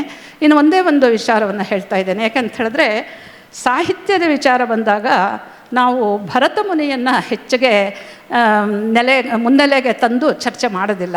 ಆದರೆ ಇವತ್ತು ನೀವು ಏನು ಹೇಳ್ತಾ ಇದ್ದೀರಿ, ರಸಧ್ವನಿ ಔಚಿತ್ಯ, ಇದಕ್ಕೆಲ್ಲ ಮೂಲವಾಗಿರುವಂಥದ್ದು ಭರತ ಮುನಿಯ ನಾಟ್ಯಶಾಸ್ತ್ರ ಗ್ರಂಥ. ಅದರಲ್ಲಿ ರಸೋತ್ಪತ್ತಿ ವಿಚಾರವನ್ನು ಹೇಳಿರೋದು ಅಷ್ಟೇ ಅಲ್ಲದೆ, ಅದೆಲ್ಲ ಆಮೇಲೆ ಬೇಕಾದರೆ ಮಾತಾಡೋಣ. ಅವರು ಈ ನಾಟ್ಯ ಯಾಕೆ ಅಂತ ಹೇಳ್ತಾರೆ. ನಾನು ಪರ್ಪಸ್ ಆಫ್ ಪೊಯಿಟ್ರಿ ಅಂತ ಹೇಳ್ತಾ ಇದ್ದೀನಿ. ಪೊಯಿಟ್ರಿ ಅಂತ ಹೇಳಿದ್ರೆ ನಮ್ಮಲ್ಲಿ ನಾಟಕನೂ ಪೊಯಿಟ್ರಿಗೆ ಸೇರುತ್ತೆ. ಆಮೇಲೆ ದ್ವೇವತ್ಮನಿ ಗಿರಾಮ್ ದೇವ್ಯ ಕಾವ್ಯಂಚ ಶಾಸ್ತ್ರಂಚ ಕವಿಕರ್ಮಚ ಅಂತ ಹೇಳಿ ಸಾಹಿತ್ಯವನ್ನು ವೆರಿ ಬ್ರಾಡ್ ಎರಡಾಗಿ ಮಾಡ್ತಾರೆ. ತುಂಬ ವಿಶಾಲವಾಗಿ ಎರಡು ಕಾವ್ಯ ಶಾಸ್ತ್ರ ಅಂತ. ಆ ಕಾವ್ಯದಲ್ಲಿ ದೃಶ್ಯ ಕಾವ್ಯ ಶ್ರವ್ಯ ಕಾವ್ಯ ಅಂತ ಬರುತ್ತೆ. ಅಂದಮೇಲೆ ಕಾವ್ಯ ಅಂತ ಅಂದುಬಿಟ್ರೆ ದ್ವೇವರ್ತ್ಮನಿ ಅವಳಿಗೆ ಎರಡು ಭಾಗ ಇದೆ, ಎರಡು ದಾರಿಗಳಿದೆ, ಎಲ್ಲವೂ ಅದರಲ್ಲಿ ಬಂದ್ಬಿಡುತ್ತೆ. ಅಂದರೆ ಶಾಸ್ತ್ರ ಸಾಹಿತ್ಯವೂ ಬರುತ್ತೆ, ಕಾವ್ಯ ಸಾಹಿತ್ಯವೂ, poetry as well as other ಸಾಹಿತ್ಯ. ಇವಾಗ ಫಿಸಿಕ್ಸನ್ನು ಕುರಿತು ತುಂಬ ಸುಂದರವಾದಂಥ ಒಂದು ಗ್ರಂಥ ಬರೆದಿದ್ದರೆ ಅದು ಕೂಡ ಸಾಹಿತ್ಯಕ್ಕೆ ಸೇರಬಹುದು, ಅದು ಫಿಸಿಕ್ಸ್ ಸಾಹಿತ್ಯ. ಹೀಗೆ ಸೊ ಈ ರೀತಿಯಾಗಿ ಅವನು ಭರತ ಮುನಿ ಇದರ ಸಾರ ಏನು ಅನ್ನೋದನ್ನು ಮೊದಲು ಚರ್ಚೆಗೆ ತಂದು ನಾಟ್ಯ ಯಾಕೆ ನೋಡಬೇಕು, ನೋಡಿದ್ರೆ ಏನಾಗುತ್ತೆ, ಅದರಿಂದ ಪ್ರಯೋಜನ ಏನು ನೋಡುಗರಿಗೆ ಪ್ರೇಕ್ಷಕರಿಗೆ ಅನ್ನೋದನ್ನು ಬಹಳ ವಿವರವಾಗಿ ಅದಕ್ಕೆ ಎಲ್ಲ ವಿಧವಾದಂತಹ ಏನೇನು ಕೊಡಬೇಕು ಸುತ್ತಿನ ಒತ್ತಾಸೆ ಅದನ್ನೆಲ್ಲ ಕೊಟ್ಟು ಸಾಹಿತ್ಯಿಕವಾಗಿ ಚರ್ಚೆ ಮಾಡಿದಂತಹ ಮೊದಲ ಮಹಾ ವ್ಯಕ್ತಿ ಅಂತ ಹೇಳಿದ್ರೆ ಭರತಮುನಿ. ಅದು ಬರೀ ಭಾರತೀಯ ಶಾಸ್ತ್ರದಲ್ಲ ವಿಚಾರದಲ್ಲ ಅಷ್ಟೇ ಇಲ್ಲ, ಜಗತ್ತಿನಲ್ಲೇ ಭಾರತೀಯ ನಾಟ್ಯಶಾಸ್ತ್ರದಂತಹ ಒಂದು ಗ್ರಂಥ ಬೇರೆ ಎಲ್ಲೂ ಇಲ್ಲ. ಈಗ ಅವರು ಅನೇಕವನ್ನು ಹೇಳ್ತಾರೆ, ನಾಟ್ಯವನ್ನು ವಿವರಣೆ ಮಾಡ್ತಾರೆ, ಅದರ ಸ್ವರೂಪ ಏನು, ಪ್ರಯೋಜನ ಏನು ಅಂತ ಹೇಳ್ತಾರೆ. ನನಗಿದು ತುಂಬ ಸಂತೋಷ ಕೊಟ್ಟಿದ್ದು ಮತ್ತು ಕನೆಕ್ಟ್ ಅಂತ ಹೇಳ್ತೀವಲ್ಲ ಅದಾಗಿದ್ದೇನು ಅಂತ ಹೇಳಿದ್ರೆ, ದುಃಖಾರ್ಥಾನಾಂ ಶಮಾರ್ಥಾನಾಂ ಶೋಕಾರ್ಥಾನಾಂ ತಪಸ್ವಿನಾಂ ಅಂಥವರಿಗೆ ನಾಟ್ಯಮೇತದ್ ಭವಿಷ್ಯತಿ ಏನಂತ ಹೇಳಿದ್ರೆ ಸಂತೋಷಜನಕಂ ಅಂತೆಲ್ಲ ಹೇಳ್ತಾರೆ.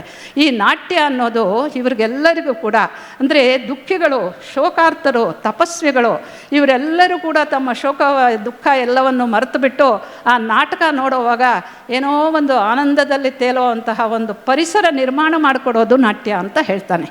ಇಲ್ಲಿ ನಾಟ್ಯ ಅಂತ ಹೇಳಿದ್ರೆ ಬರೀ ನಾವು ಭರತನಾಟ್ಯಕ್ಕೆ ಇವತ್ತು ಸೀಮಿತ ಮಾಡ್ಕೊಳ್ಳೋದು ಬೇಡ. ಅಲ್ಲಿ ನಾಟ್ಯ ಅಂತ ಹೇಳಿದ್ರೆ ಏನು, ಲೋಕವೃತ್ತಾನುಕರಣಂ ನಾಟ್ಯಂ ಅಂತ, ತ್ರೈಗುಣ್ಯೋದ್ಭವಮತ್ರ ಲೋಕಚರಿತಂ ನಾನಾರಸಂ ದೃಶ್ಯತೆ ಅಂತ ಹೇಳ್ತಾನಲ್ಲ ಕಾಳಿದಾಸ. ಅದನ್ನೇ ಇಲ್ಲಿ ತ್ರೈಗುಣ್ಯೋದ್ಭವಮತ್ರ ಲೋಕಚರಿತಂ ಅಂದರೆ ಜಗತ್ತಿನಲ್ಲಿ ಎಷ್ಟು ವೈವಿಧ್ಯ ಇದೆ, ಅಂದರೆ ಮನುಷ್ಯ ಸ್ವಭಾವದಲ್ಲಿ ಅದು ತನ್ನ ಮೂಲಕ ಸಾಹಿತ್ಯದ ಅವರು ಸೃಷ್ಟಿ ಮಾಡುವಂತಹ ಸಾಹಿತ್ಯದಲ್ಲಿ ಎಷ್ಟು ವೈವಿಧ್ಯ ಇದೆ, ಅದರಲ್ಲಿ ಎಷ್ಟು ರಸವೈವಿಧ್ಯ ಇದೆ, ಇದೆಲ್ಲವನ್ನೂ ಸೇರಿದ್ರೆ ಅದನ್ನೇ ಅದೆಲ್ಲವೂ ಕೂಡ ಸಾಹಿತ್ಯವೇ ಆಗುತ್ತೆ. ನಾಟ್ಯ ಅಂತ ಅದಕ್ಕೆ ಹೇಳೋದು. ಅದನ್ನು ಪ್ರದರ್ಶಿಸಿದ್ರೆ ಅದು ದೃಶ್ಯಕಾವ್ಯವಾಗುತ್ತೆ, ಹಾಗೆ ಕೇಳಿದ್ರೆ ಶ್ರವ್ಯಕಾವ್ಯವಾಗತ್ತೆ ಅಂತ ಹೇಳ್ತೀವಿ. ಹಾಗಾಗಿ ಒಟ್ಟಿನಲ್ಲಿ ತಪಸ್ವಿಗಳಿಗೆ, ಅಂದರೆ ಶೋಕಾರ್ಥರಿಗೆ, ದೀನರಿಗೆ, ದಲಿತರಿಗೆ, ದುಃಖಿಗಳಿಗೆ ಸಂತೋಷವನ್ನು ಉಂಟು ಮಾಡೋದು ಯಾವುದೋ ಅದು ನಾಟ್ಯ ಅಂತ ಹೇಳ್ತಾನೆ. ಇದು ನನಗೆ ಬಹಳ ಸ್ಪಷ್ಟವಾಗಿ ಹೇಳಿಬಿಟ್ಟಿದ್ದಾರೆ. ಅವರ ಉದ್ದೇಶ ಏನು ಅನ್ನೋದನ್ನು ಇಷ್ಟು ಚೆನ್ನಾಗಿ ಬಹುಶಃ ಬೇರೆ ಯಾರೂ ಹೇಳಿಲ್ಲ. ಈಗ ನೋಡಿ, ಮಮ್ಮಟಂದು ಬೇರೆ, ಸದ್ಯ ಪರನಿವೃತ್ತಿ ಅಂತ ತುಂಬ ದೊಡ್ಡ ಪದವನ್ನು ಉಪಯೋಗಿಸ್ತಾನೆ. ಮೋಕ್ಷದಿಂದ ಯಾವ ಒಂದು ಪರಮಾನಂದವನ್ನು ಪಡಿತೀವೋ ಅದನ್ನು ಸಾಹಿತ್ಯ ಕೊಡ್ಬೋದು, ಆನಂದ ಕೊಡ್ಬೋದು ಅಂತ ಹೇಳ್ತಾರೆ. ಅದು ಒಂದು ಥರಕ್ಕೆ ನಿಜವೇ, ಹೌದು. ನಾವೆಲ್ಲ ತುಂಬ ಆಳವಾಗಿ ಅದರಲ್ಲೇ ತಲ್ಲೀನರಾಗಿ ಒಂದು ಗ್ರಂಥವನ್ನು ಓದಿದಾಗ, ಒಂದು ಕಾದಂಬರಿಯನ್ನೆಲ್ಲ ಓದಿದಾಗ ನಾವೆಲ್ಲ ಓದಿದ್ದೀವಲ್ಲ, ಆ ಓದಿದಾಗ ಎಲ್ಲ ಮರ್ತು ಹೋಗಿರುತ್ತೆ. ನಾನು ಕಾಲೇಜಿಗೆ ರಜಾ ಹಾಕಿ ಎಷ್ಟೋ ಕಾದಂಬರಿಗಳನ್ನು ಓದಿದ್ದೀನಿ, ಯಾಕೆಂದರೆ ಅವಿಚ್ಛಿತ್ತಿ ಬೇಕಾಗಿರಲಿಲ್ಲ ನನಗೆ. ಹೀಗೆ ಅಂದರೆ ಇದನ್ನು ಕನೆಕ್ಟ್ ಮಾಡ್ಕೋಬಹುದು ನಾವು. ಅಂದರೆ ಅದನ್ನು ನೋಡಿದಾಗ, ಈಗ ಯಾವುದೋ ಒಂದು ಅದ್ಭುತವಾದಂತಹ ಒಂದು ದೃಶ್ಯ ಕಾವ್ಯವನ್ನು ನಾವೆಲ್ಲಿ ನೋಡಿದಾಗ ಆವಾಗ ಪೂರ್ತಿ ಅದರಲ್ಲಿ ತಲ್ಲೀನರಾಗಿ ನಮಗೆ ಆನಂದ ಉಂಟಾಗುತ್ತೆ. ಆವಾಗ ನಮ್ಮ ಮನಸ್ಸಿನ ದುಗುಡಗಳು ಏನೇನಾಗಿರುತ್ತೋ ಬೆಳಗ್ಗೆಯಿಂದ ಅದೆಲ್ಲ ಮರೆತು ಆ ಕ್ಷಣದ ಒಂದಷ್ಟು ಹೊತ್ತು ನಾವು ಪರಮಾನಂದದಲ್ಲಿ ತೇಲಿ ಹೋಗಿರ್ತೇವೆ. ಅದನ್ನೇ ಶೋಕಾರ್ಥಾನಂದ ಅದನ್ನು ಮಾಡುತ್ತೆ ನಾಟ್ಯ ಅಂತ ಹೇಳ್ತಾನೆ. ಇದು ಅವರ ವಿಚಾರವನ್ನು ತುಂಬ ಸರಳವಾಗಿ, ಸ್ಪಷ್ಟವಾಗಿ, ಎಲ್ಲರಿಗೂ ಅರ್ಥವಾಗುವಂಥ ರೀತಿಯಲ್ಲಿ ಇಲ್ಲಿ ಮಾಡಿಟ್ಟಿದ್ದಾರೆ. ಇದು ಭರತನ ನಾಟ್ಯಶಾಸ್ತ್ರ ಹೇಳುವಂಥದ್ದು. ಈಗ ಅಲ್ಲಿ ಮೊದಲನೇ ಬಾರಿಗೆ ಈ ಕಾವ್ಯದಲ್ಲಿ ಆಮೇಲೆ ಡಿಸ್ಕಸ್ ಆಯಿತು. ಈಗ ಆನಂದವರ್ಧನ, ಅಭಿನವ ಗುಪ್ತ ಇವರೆಲ್ಲ ರಸಧ್ವನಿ ಇದೆಲ್ಲ ಔಚಿತ್ಯ, ಆ ರಸದ ಸರಿಯಾಗಿರಬೇಕಾದ್ರೆ ಏನು ಇದೆಲ್ಲ. ಆದರೆ ನಿಜವಾಗಲೂ ರಸ ಅಂದರೆ ಏನು ಅಂತ ಹೇಳಿ ಅದನ್ನು ನಿಷ್ಪತ್ತಿ ಮಾಡಿದವನು ಅಂದರೆ ಭರತ ಮುನಿನೇ. ಆ ರಸಗಳೂ ಕೂಡ ಇದು ಒಂದಲ್ಲ ಎರಡಲ್ಲ, ಅವರು 8 ರಸಗಳ ಅಷ್ಟರಸಗಳು ಅಂತ ಮೊದಲು ಮಾಡಿದ್ರು. ಆಮೇಲೆ ನವರಸಗಳಾಯಿತು. ಕಾಳಿದಾಸನ ಕಾಲಕ್ಕೂ ಕೂಡ ಅಷ್ಟರಸಗಳೇ ಇದ್ದಿದ್ದು. ಅದಾದಮೇಲೆ 9 ಆಗಿ 10 ಆಯಿತು. ಶಾಂತಿ ರಸವನ್ನು ಸೇರಿಸ್ಕೊಂಡ್ರು, ಭಕ್ತಿ ರಸವನ್ನು ಸೇರಿಸ್ಕೊಂಡು ಅದರ ಪರಿಧಿಯನ್ನು ದೊಡ್ಡದು ಮಾಡ್ತಾ ಇದ್ದಾರೆ. ಅದೇನಾದರೂ ಇರಲಿ, ಒಟ್ಟಿನಲ್ಲಿ ಸಾಹಿತ್ಯಕ್ಕೂ ಅದು ದೃಶ್ಯ ಕಾವ್ಯವಾಗಲಿ ಶ್ರವ್ಯ ಕಾವ್ಯವಾಗಲಿ, ಅದಕ್ಕೂ ಒಬ್ಬ ಓದುಗನಿಗೂ ಸಾಹಿತ್ಯಾಸಕ್ತನಿಗೂ ಯಾವ ಒಂದು ಸಂಬಂಧ ಇದೆ, ಯಾವ ಕನೆಕ್ಟ್ ಆಗುತ್ತೆ, ಏನಕ್ಕೆ ಕನೆಕ್ಟ್ ಆಗುತ್ತೆ ಅನ್ನೋದನ್ನು ತುಂಬ ಆಳವಾದ ವಿಮರ್ಶೆಗೆ ಒಳಪಡಿಸಿ ಸೂತ್ರಗಳನ್ನು ರಚಿಸಿಕೊಟ್ಟಿದ್ದು ಅಂತ ಹೇಳಿದ್ರೆ ಯಾರು? ಭರತಮುನಿ. ಅದರಲ್ಲಿ 8 ರಸಗಳು, ಅದರ ಶೃಂಗಾರ, ಹಾಸ್ಯ, ಕರುಣಾರೌದ್ರ, ವೀರ, ಭಯಾನಕ ಅಂತೆಲ್ಲ ಹೇಳಿರೋದು ನಿಮಗೆಲ್ಲರಿಗೂ ಗೊತ್ತೇ ಇದೆ. ಅಷ್ಟರಸಗಳು, ನವರಸಗಳು ಇದೆಲ್ಲ. ಹೀಗೆ ಒಂದು ನಮ್ಮ ಈ ಭಾರತೀಯ ಸಾಹಿತ್ಯಕ್ಕೆ ಒಂದು ಗೊತ್ತು ಗುರಿ ಇದೆ. ಭಾರತೀಯ ಸಾಹಿತ್ಯಕ್ಕೆ ಒಂದು ಗೊತ್ತು ಗುರಿ ಇದೆ, ಅಂದರೆ ಅದಕ್ಕೊಂದು ದಾರಿ ಇದೆ. ಯಾತಕ್ಕೋಸ್ಕರವಾಗಿ ಸಾಹಿತ್ಯ ಅಂತ ಬಹಳ ಪ್ರಾಚೀನ ಕಾಲದಲ್ಲೇ ಕೆಲವರು ಸುಸ್ಪಷ್ಟವಾಗಿ ತಮ್ಮ ಅಭಿಪ್ರಾಯಗಳನ್ನು ಹೇಳಿ ಇಟ್ಟಿದ್ದಾರೆ. ಆ ದೃಷ್ಟಿಯಿಂದ ಇವತ್ತು ನಾವು ಸಾಹಿತ್ಯವನ್ನು ಸಾಮಾನ್ಯವಾಗಿ ನೋಡ್ತಾ ಇಲ್ಲ. ಅದಕ್ಕೆ ಕಾರಣಗಳು ಬೇಕಾದಷ್ಟಿದೆ. ನಮಗೆ ಬೇರೆ ಬೇರೆ ಸಾಹಿತ್ಯದ ಬೇರೆ ಬೇರೆ ಸಂಸ್ಕೃತಿಗಳ ಪರಿಚಯ ಆಯಿತು. ನಮ್ಮ ಮನಸ್ಸಿನಲ್ಲೂ ಕೂಡ ಬೇಕಾದಷ್ಟು ವಿಧವಾದಂತಹ ಸಂದೇಹಗಳು ಉತ್ಪತ್ತಿ ಆಯಿತು. ಇದು ಹೀಗೆ ಯಾಕಿರಬೇಕು? ನಾನು ಈ ವಿಚಾರವನ್ನು ಒಂದು ಸರ್ತಿ ಡಾಕ್ಟರ್ LS ಶೇಷಗಿರಿ ರಾಯರ ಜೊತೆ ಚರ್ಚೆ ಮಾಡಿದ್ದೆ. ಸರ್, ಇವಾಗ ನಾವು ರಸಧ್ವನಿ ಈ ತೀರೆಯನ್ನು ಹೇಳ್ತೀವಲ್ಲ, ಸಾಹಿತ್ಯದ ಸೊಗಸು, ಸಾಹಿತ್ಯದ ಸಾರಭಾಗ ಅಂತ ನಾವು ಹೇಳ್ತೀವಲ್ಲ, ಇಂಗ್ಲೀಷ್ ಸಾಹಿತ್ಯದಲ್ಲಿ ಹೇಗೆ ಅಂತ. ಅವ್ರು ಇದನ್ನು ಒಪ್ಪೋದೇ ಇಲ್ಲಮ್ಮ ಅಂದ್ಬಿಟ್ರು. ಅವ್ರು ಒಂದೇ ಮಾತಿಗೆ ಅವ್ರಿಗೆ ಇದು ಬೇಕಾಗಿಲ್ಲ, ನೀವು ಹೇಳ್ಕೊಬೋದು ಅಷ್ಟೇ ಅಂತ ಹೇಳಿದ್ರು. ನಾನು ಹೇಗೆ ಸರ್, ಮತ್ತು ಇವಾಗ ಸಂತೋಷ ಆಗುತ್ತಲ್ಲ, ಅದನ್ನೇ ತಾನೇ ಯಾವ ರೀತಿ ಸಂತೋಷ ಆಗುತ್ತೆ ಅನ್ನೋದನ್ನು ಇವಾಗ ಸ್ಥಾಯಿ ಭಾವಗಳು ನಮ್ಮಲ್ಲಿ ಇರೋದ್ರಿಂದ ಈಗ ನಾನು ಅವ್ರ ಹತ್ರ ಕೇಳಿದ್ದೆ ಇದನ್ನು. ಈಗ ಒಂದು ಜೋಕ್ ಹೇಳ್ತಾರೆ. ಜೋಕ್ ಹೇಳಿದ್ರೆ ನಾವು ನಗ್ತೀವಿ. ಯಾಕೆ ನಗ್ತೀವಿ? ನಗೋ ಕೆಪಾಸಿಟಿ ಕೇಳೋರಲ್ಲಿದೆ. ಅದೇನು ಮಾಡುತ್ತೆ, ಆ ವಿಭಾವದಿಂದ ಅದು ಟ್ರಿಗರ್ ಆಗುತ್ತೆ, ನಗು ಬರುತ್ತೆ. ಅಂದರೆ ನಗೋ ಕೆಪಾಸಿಟಿ ಅನ್ನೋದಿದೆಯಲ್ಲ, ಅದನ್ನೇ ಸ್ಥಾಯಿ ಭಾವ ಅಂತ ಹೇಳ್ತೀವಿ. ಹಾಗೆ ಶೃಂಗಾರ ಭಾವ ಆಗಲಿ, ಕರುಣೆ ಆಗಲಿ, ಏನಾದರೂ ಆಗಲಿ, ಅದು ಅನೇಕ ಕಾರಣಗಳಿಂದ ಉತ್ಪತ್ತಿಯಾಗಿ ನಮ್ಮನ್ನು ಆವರಿಸ್ಕೊಳ್ಳುತ್ತೆ ಅಂತ ಒಂದು. ಆದರೆ ಅವರು ಬೇರೆ ಥರನೇ ಹೇಳಿದ್ರು. ಅವರು ಅದನ್ನು ಒಪ್ಪೋದಿಲ್ಲ ಅಂತ. ಅಂದರೆ the theory we have developed, we ಅಂದರೆ ಐ ಮೀನ್ ಭಾರತೀಯ tradition has developed, it is not accepted by all. ಇದರ ಅರ್ಥ ಏನಂತ ಹೇಳಿದ್ರೆ, ಅವರವ್ರದ್ದೇ ಆದಂತಹ ಥಿಯರಿಗಳನ್ನು ಮಾಡಿಟ್ಕೊಂಡಿದ್ದಾರೆ, ನಾವು ನಮ್ಮದನ್ನು ಇಟ್ಕೊಂಡಿದ್ದೀವಿ. ಈಗ ಇದು ನಮಗೆ ಬೇಕಾ? ಬೇರೆದನ್ನು ನಾವು ಒಪ್ಕೊಂಡಿದ್ದೀವಿ. ಭಾರತೀಯರಂತೂ ಎಲ್ಲ ವಿಧವಾದಂತಹ ಸಾಹಿತ್ಯವನ್ನು ತಗೊಂಡಿದ್ದಾರೆ. ಭಾಷೆಗಳ ನಾನಾ ಕಾರಣಗಳಿಗೋಸ್ಕರವಾಗಿ, ಫಾರ್ ಪೊಲಿಟಿಕಲ್ ರೀಸನ್ಸ್, ಬೇರೆ ಭಾಷೆಗಳ ಪ್ರಭಾವ ನಮ್ಮ ಮೇಲಾಗಿ ಇದೆಲ್ಲ ಆಗಿದೆ. ಹೀಗಾಗಿ ಇಷ್ಟು ವಿಚಾರಗಳು ನಮ್ಮಲ್ಲಿ ಸ್ಪಷ್ಟವಾಗಿದೆ ಅನ್ನೋದನ್ನು ಮಾತ್ರ ಹೇಳಿ ಈಗ ನನ್ನ ಈ ಪ್ರಾಸ್ತಾವಿಕವಾದಂಥ ಮಾತುಗಳನ್ನು ಮುಗಿಸ್ತೇನೆ. ಮುಂದೆ ಪದ್ಮಗಂಧಿಯ ವಿಚಾರಕ್ಕೆ ಬಂದಾಗ ಅದರ ಬಗ್ಗೆ ಹೇಳಬಹುದು. ಅದು ಪ್ರಾಸ್ತಾವಿಕವಾಗಿ ಇನ್ನೊಂದು ಮಾತನ್ನು ಹೇಳಿಬಿಡ್ತೀವಿ. ಈ ಭಾರತೀಯ ಸಂಸ್ಕೃತಿಯ ಅವತ್ತಿಂದ ಇವತ್ತಿನವರೆಗೂ ನಡ್ಕೊಂಡು ಬಂದಿರುವಂತಹ ಈ ಸಂಸ್ಕೃತಿಯ ಒಂದು ವಿಶಾಲವಾದಂತಹ ಆಳವಾದಂತಹ ಧಾರೆ ಏನಿದೆ, ಅದರಲ್ಲಿರೋ ಅಂತಹ ಅತ್ಯಂತ ಮುಖ್ಯವಾದಂತಹ ಒಂದು ಎಳೆ ಅಂತ ಹೇಳಿದ್ರೆ ಕಮಲ ಪುಷ್ಪ. ಅದಕ್ಕೋಸ್ಕರವಾಗಿ ಅದನ್ನು ಕುರಿತು ಸಿನಿಮಾ ಮಾಡಿರೋದು. ಅದರ ಬಗ್ಗೆ ಹೆಚ್ಚಿನ ವಿಚಾರಗಳು ಆಮೇಲೆ ಮಾತಾಡೋಣ.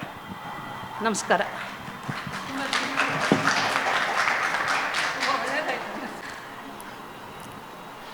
ಭರತನಿಂದ ಹಿಡಿದುಬಿಟ್ಟು ಸಾಹಿತ್ಯದ ಎಳೆಯನ್ನು ಭಾರತೀಯ ದೃಷ್ಟಿಯಲ್ಲಿ ರಸ, ಧ್ವನಿ, ಇದರ ನೆಲೆ ಬೆಲೆಗಳನ್ನು ಅತ್ಯಂತ ಕಡಿಮೆ ಸಮಯದಲ್ಲಿ 1000 ವರ್ಷಗಳ ಇತಿಹಾಸ ಇರತಕ್ಕಂಥ ಈ ವಿಷಯವನ್ನು 15 ನಿಮಿಷಗಳಲ್ಲಿ ಅತ್ಯಂತ ಚಿಕ್ಕದಾಗಿ ಮತ್ತು ಚೊಕ್ಕವಾಗಿ ನಮಗೆ ತಿಳಿಸ್ಕೊಟ್ಟಿರ್ತಕ್ಕಂತಹ ಡಾಕ್ಟರ್ ಲೀಲಾ ಮೇಡಮ್ ಅವರಿಗೆ ತುಂಬ ಧನ್ಯವಾದಗಳನ್ನು ಸಮರ್ಪಣೆ ಮಾಡ್ತೇನೆ. ನಮ್ಮ ಜೊತೆ ಇರತಕ್ಕಂತಹ ಇನ್ನೊಬ್ಬ ಹಿರಿಯ ವಿದ್ವಾಂಸರ ಪರಿಚಯವನ್ನು ಕೂಡ ಮಾಡಿಕೊಡ್ತೇನೆ. ಶ್ರೀ ಸೂರ್ಯಪ್ರಕಾಶ್ ಪಂಡಿತ್ ಅವರು ಪ್ರಜಾವಾಣಿಯ ಮುಖ್ಯ ಉಪಸಂಪಾದಕರು. ಅಭಿಜ್ಞಾನ ಅನ್ನತಕ್ಕಂತಹ ಒಂದು ಸಂಸ್ಥೆಯನ್ನು, ಪ್ರಕಾಶನ ಸಂಸ್ಥೆಯನ್ನು ಹುಟ್ಟುಹಾಕಿಬಿಟ್ಟು ಅನೇಕ ಪುಸ್ತಕಗಳನ್ನು ಪ್ರಕಟ ಮಾಡಿಬಿಟ್ಟು ತನ್ಮೂಲಕ ಸಾಹಿತ್ಯ ಸೇವೆಯನ್ನು ಮಾಡ್ತಾ ಇದ್ದಾರೆ. ಅವರೂ ಕೂಡ ಅನೇಕ ಪುಸ್ತಕಗಳನ್ನು ಬರೆದಿದ್ದಾರೆ. ವಿಶೇಷವಾಗಿ ಆನಂದ ಕುಮಾರಸ್ವಾಮಿಯವರ ಬಗ್ಗೆ ವಿಶೇಷವಾಗಿರ್ತಕ್ಕಂತಹ ಅಧ್ಯಯನವನ್ನು ಕೂಡ ಮಾಡಿದ್ದಾರೆ.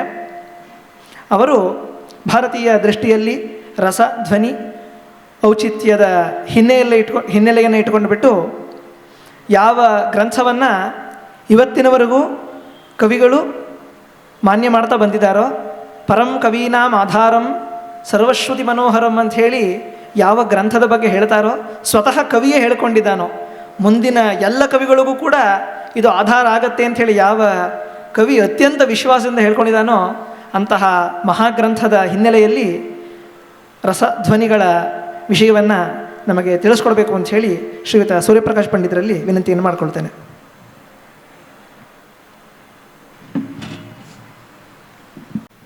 ಎಲ್ಲರಿಗೂ ನಮಸ್ಕಾರ. ಮೊದಲನೇದಾಗಿ ಶಿವಮೊಗ್ಗದಲ್ಲಿ ಆರಂಭವಾಗಿರುವಂಥ ಈ ಸಾಹಿತ್ಯ ಹಬ್ಬ ಮೊದಲ ಹಬ್ಬ ಇದು ನಿರಂತರವಾಗಿ ನಡೀಲಿ, ಸಾಹಿತ್ಯ ಸಂಸ್ಕೃತಿಗಳು ಬೆಳಗಲಿ, ನಾಡಿನ ಸ್ವಾಸ್ಥ್ಯ ಹೆಚ್ಚಲಿ ಅಂತ ಹಾರೈಸ್ತಾ ನನ್ನ ಮಾತುಗಳನ್ನು ನಾನು ಆರಂಭ ಮಾಡ್ತಾ ಇದ್ದೀನಿ. ಭಾರತೀಯ ಕಾವ್ಯಮೀಮಾಂಸೆಯ ಹಿನ್ನೆಲೆಯಲ್ಲಿ ರಸ, ಧ್ವನಿ ಮತ್ತು ಔಚಿತ್ಯ ಇವುಗಳ ಬಗ್ಗೆ ಸ್ವಲ್ಪ ಪರಿಚಯ ಮಾಡಿಕೊಡೋದಕ್ಕೆ ಅಂಥೇಳಿ ನನ್ನನ್ನು ಕೇಳಿದ್ದಾರೆ. ರಸ, ಧ್ವನಿ, ಔಚಿತ್ಯ ಇದು ಮೂರು ಕೂಡ ಬಹಳ ಶಾಸ್ತ್ರೀಯವಾದಂಥ ಹಿನ್ನೆಲೆಯನ್ನು ಒಳಗೊಂಡಿರುವಂಥ ತತ್ವಗಳು. ಇದು ಸ್ವಲ್ಪ ಅರ್ಥ ಆಗಬೇಕು ಅಂತ ಹೇಳಿದ್ರೆ ಸ್ವಲ್ಪ ಹಿನ್ನೆಲೆಯನ್ನು ಬೇಕು ತಾತ್ವಿಕವಾಗಿ. ಆದರೆ ಅನುಭವದ ದೃಷ್ಟಿಯಿಂದ ಅರ್ಥ ಮಾಡ್ಕೋಬೇಕು ಅಂತಿದ್ರೆ ಅದಕ್ಕೆ ಸ್ವಲ್ಪ ಅನುಭವ, ಕಾವ್ಯವನ್ನು, ಸಿನಿಮಾ, ನಾಟಕ ಇತ್ಯಾದಿ ಕಲೆಗಳಿಗೆ ನಾವು ಮನಸ್ಸನ್ನು ತೆರ್ಕೊಂಡಿದ್ರೆ, ಹೃದಯವನ್ನು ತೆರ್ಕೊಂಡಿದ್ರೆ ಈ ಶಬ್ದಗಳ ಪರಿಚಯ ಇಲ್ಲದೆ ಇರಬಹುದು, ಆದರೆ ಇದು ಅನುಭವ ಅಂತೂ ನಮಗಾಗ್ತಿರುತ್ತೆ. ನನ್ನ ಕೆಲಸ ಸ್ವಲ್ಪ ಶಬ್ದಗಳನ್ನು ನಿಮ್ಮ ಅನುಭವದ ಜೊತೆಗೆ ಹೋಲಿಸುವಂಥ ಅಥವಾ ಅದಕ್ಕೊಂದು ಲಿಂಕನ್ನು ಕೊಡುವಂಥ ಕೆಲಸ ಅಷ್ಟೇ ನಾನು ಮಾಡ್ತೀನಿ ಅಂತ.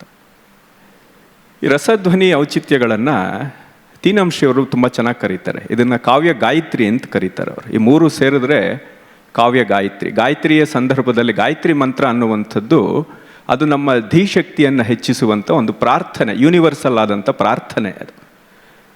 ಹಾಗೆ ನಮ್ಮಲ್ಲಿ ಇರುವಂಥ ಆ ಮನುಷ್ಯತ್ವದ ಮೂಲ ಸೆಲೆ, ನೆಲೆ ಆನಂದ. ಆ ಆನಂದದ ಹುಡುಕಾಟಕ್ಕೆ ಕಲೆ, ಸಾಹಿತ್ಯ ಅನ್ನುವಂಥದ್ದು ಒಂದು ಬೆಳಕಾಗಲಿ, ಒಂದು ಬುದ್ಧಿಯನ್ನು ಕೊಡಲಿ, ನಮ್ಮ ಭಾವವನ್ನು ಸಿದ್ಧ ಮಾಡಲಿ ಅನ್ನುವಂಥ ಹಿನ್ನೆಲೆಯಲ್ಲಿ ತೀನಂಶ್ರೀಯವರು ಅದನ್ನು ಕಾವ್ಯ ಗಾಯತ್ರಿ ಅಂತ ಕರೆದಿರುವಂಥದ್ದು ಬಹಳ ಸೊಗಸಾದಂಥ ಒಂದು ಕಲ್ಪನೆ. ಅವರ ಮಾತುಗಳನ್ನು ಉಲ್ಲೇಖ ಮಾಡ್ಬೋದು, ಆಮೇಲೆ ಸಮಯ ಇದ್ದರೆ ನಾನು ಅದನ್ನು ಹೇಳ್ತೀನಿ, ಇಲ್ಲ ಅಂತ ಹೇಳಿದ್ರೆ ಹೀಗೆ ಹೇಳ್ಕೊಂಡು ಹೋಗ್ತೀನಿ. ನಾನು ಆಯೋಜಕರು ಕೇಳಿಕೊಂಡಾಗ ನಾನೇನು ಮಾಡಿದೆ ಅಂತ ಹೇಳಿದ್ರೆ, ಈ ರಸಧ್ವನಿ ಔಚಿತ್ಯ ಭಾರತೀಯ ಕಾವ್ಯಮೀಮಾಂಸೆಯಲ್ಲಿ ಹೇಗಿದೆ ಅಂತ ಕಾವ್ಯದ ಅಲಂಕಾರಿಕರು ಏನು ಶಾಸ್ತ್ರ ಅಂತ ನಿರೂಪಣೆ ಮಾಡಿದ್ದಾರೆ ಅದನ್ನು ತಗೊಳ್ಳೋದಕ್ಕಿಂತಲೂ ಕಾವ್ಯದ ಒಂದು ಹುಟ್ಟು ನಮ್ಮಲ್ಲಿ ಆಗಿರುವಂಥ ವಿಧಾನವೇ ಬಹಳ ಒಂದು ವಿಶಿಷ್ಟ ಕ್ರಮದಲ್ಲಿ ಆಗಿರುವಂಥದ್ದು. ರಾಮಾಯಣವನ್ನು ನಾವು ಆದಿಕಾವ್ಯ ಅಂತ ಕರಿತೀವಿ. ಭಾರತೀಯ ಸಾಹಿತ್ಯದ ಸಂದರ್ಭದಲ್ಲಿ, ಒಟ್ಟು ಕಲೆಯ ಸಂದರ್ಭದಲ್ಲಿ ರಾಮಾಯಣವನ್ನು ನಾವು ಆದಿಕಾವ್ಯ ಅಂತ ಕರಿತೀವಿ. ಮೊದಲನೇ ಕಾವ್ಯ ಆದಿಕಾವ್ಯ ಅಂಥೇಳಿ. ವೇದಗಳಲ್ಲೇ ಕಾವ್ಯದ ಗುಣಗಳಿದೆ, ವೇದವೇ ಕಾವ್ಯ, ಈ ರೀತಿ ಅಭಿಪ್ರಾಯಗಳೆಲ್ಲ ಇದೆ. ಅದೆಲ್ಲ ಬೇರೆ ತಾತ್ವಿಕವಾದಂಥ ಪ್ರಶ್ನೆಗಳು. ಆದರೆ ಕಾವ್ಯದ ದೃಷ್ಟಿಯಿಂದ ರಾಮಾಯಣ ಆದಿಕಾವ್ಯ ಅಂಥೇಳಿ. ಈ ನನ್ನ ಪ್ರಕಾರ ರಾಮಾಯಣ ಕಾವ್ಯ, ಆದಿಕಾವ್ಯ ಅಷ್ಟೇ ಅಲ್ಲ, ಅದು ಕಾವ್ಯಮೀಮಾಂಸೆಯ ಆದಿಗ್ರಂಥವೂ ಹೌದು ಅಂತ. ನೀವು ಅದನ್ನು ಹುಡುಕಾಟ ಮಾಡ್ತಾ ಹೋದರೆ ಹೇಗೆ ಅದು, ಈಗ ಲೀಲಾ ಮೇಡಮ್ ಅವರು ಹೇಳೋದು, ಭರತ ಮುನಿ ಒಂದು ರೀತಿ ಭಾರತೀಯ ಕಲಾದರ್ಶನದ ಒಂದು ವಿಶ್ವಕೋಶವನ್ನು ಸಿದ್ಧ ಮಾಡಿಕೊಟ್ಟ ನಮಗೆ. ಅದಕ್ಕೂ ಹಿನ್ನೆಲೆಯಾಗಿ, ಅದಕ್ಕೂ ಒಂದು ಭಿತ್ತಿಯಾಗಿ ರಾಮಾಯಣ ಕೆಲಸ ಮಾಡಿದೆ ಅಂಥೇಳಿ. ರಾಮಾಯಣದಲ್ಲಿ ಆ ಶಾಸ್ತ್ರ ಮತ್ತು ಇದು ಏನು ಕಾವ್ಯ ಎರಡೂ ಕೂಡ ಬೆಸೆದುಕೊಂಡಿರುವಂಥದ್ದು ನಮಗೆ ಕಾಣುತ್ತೆ ಸ್ಪಷ್ಟವಾಗಿ. ಈ ಹಿನ್ನೆಲೆಯಲ್ಲಿ ರಾಮಾಯಣವನ್ನೇ ನಾನು ಮೂಲವಾಗಿ ಇಟ್ಕೊಂಡು ಈ ರಸಧ್ವನಿ ಔಚಿತ್ಯಗಳ ಕೆಲವೊಂದು ಸ್ವಾರಸ್ಯಗಳನ್ನು ನಿಮಗೆ ತಿಳಿಸುವಂಥ ಒಂದು ಸಣ್ಣ ಪ್ರಯತ್ನ. ರಾಮಾಯಣ ಆದಿಕಾವ್ಯ ಅಂತ ಗೊತ್ತಿದೆ ನಮಗೆ ಅಂತ. ಈ ಆದಿಕಾವ್ಯದ DVG ಅವರು ಬಹಳ ಚೆನ್ನಾಗಿ ಹೇಳ್ತಾರೆ. ಅವರು ರಂಗನಾಥ ಶರ್ಮರ ಅನುವಾದಗಳಿಗೆ ಬರೆದಂಥ ಮುನ್ನುಡಿಗಳನ್ನು ನಾವೆಲ್ಲ ಓದಬೇಕು. ನಮ್ಮ ಒಂದು ಸೌಭಾಗ್ಯ, ಭಾರತೀಯರ ಸೌಭಾಗ್ಯ ಅಂತ ಹೇಳಿದ್ರೆ, ಇಲ್ಲಿ ತಾಯಂದರಿಗೆಲ್ಲ ಅದು ಚೆನ್ನಾಗಿ ಗೊತ್ತಿರೋವಂಥ ಒಂದು ಸಂಗತಿ ಏನು ಅಂತ ಹೇಳಿದ್ರೆ, ಸಾಮಾನ್ಯವಾಗಿ ಮೊದಲನೇ ಅಡಿಗೆ, ಇವಾಗ ದೋಸೆ ಮಾಡಿದ್ರೆ ನಾವು ಮೊದಲನೇ ದೋಸೆ ಚೆನ್ನಾಗಿ ಬರೋಲ್ಲ. ಮೊದಲನೇದು, ಒಂದನೇದು, ಎರಡನೇದು ಸ್ವಲ್ಪ ಅಡ್ಜಸ್ಟ್ ಆಗಬೇಕು, ಕಾವಲಿ ಒಂದು ಹದಕ್ಕೆ ಬರಬೇಕು, ವೇಸ್ಟ್ ಅಂತ ಆಗತ್ತೆ ಅಂತ. ಹಾಗಾಗಿ ಮೊದಲನೇ ಸಲ ನಾವು ಕಾಫಿ ಮಾಡಿದ್ದು ಇದೆಲ್ಲ ಸ್ವಲ್ಪ ಕೈ ಕುದುರೋ ತನಕನೂ ಮೊದಲು ಮಾಡಿದ್ದು ಅಷ್ಟು ಚೆನ್ನಾಗಿರೋಲ್ಲ. ಆದರೆ ಭಾರತದಲ್ಲಿ ಕಾವ್ಯ ಸಂದರ್ಭದಲ್ಲಿ ಆದಿಕಾವ್ಯ ಮೊದಲ ಕಾವ್ಯವೇ ಪರಿಪೂರ್ಣ ಕಾವ್ಯ ಆಗೋಯ್ತು ಅಂತ. ರಾಮಾಯಣ ಆದಿಕಾವ್ಯವೂ ಹೌದು, ಪರಿಪೂರ್ಣ ಕಾವ್ಯವೂ ಹೌದು. ವಾಲ್ಮೀಕಿಗಳು ನಂತರ ಬಂದ ಎಲ್ಲ ಕವಿಗಳಿಗೂ ಆಧಾರ.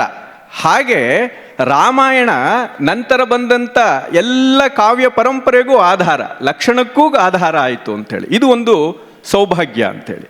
ಹಾಗಾಗಿ ರಾಮಾಯಣ ಮತ್ತು ಮಹಾಭಾರತ ಎರಡೂ ಕೂಡ ಒಂದರ ಅರ್ಥದಲ್ಲಿ ಎರಡೂ ಒಂದೇ. ನಮ್ಮ ಎರಡು ಭಾಷೆಗಳು, ಎರಡು ಕಣ್ಣು ಅಂತಲೇ ನಾವು ಅದನ್ನು ಹೇಳೋವಂಥದ್ದು. ಅಂದರೆ ಈ ಥರ ಹೇಳಿದಾಗ ರಾಮಾಯಣ ದೊಡ್ಡದ, ಮಹಾಭಾರತ ದೊಡ್ಡದ, ಹೀಗೆಲ್ಲ ಏನೇನೋ ಚರ್ಚೆಗಳು ಬರುತ್ತೆ. ಅದೆಲ್ಲ ನಮಗೆ ಬೇಕಾಗಿಲ್ಲ. ರಾಮಾಯಣ ಒಂದು ಕಣ್ಣು ನಮಗೆ, ಮಹಾಭಾರತ ಒಂದು ಕಣ್ಣು. ಕಣ್ಣು ಎರಡಾದ್ರೂ ನೋಡುವಂಥ ನೋಟ ಒಂದೇ.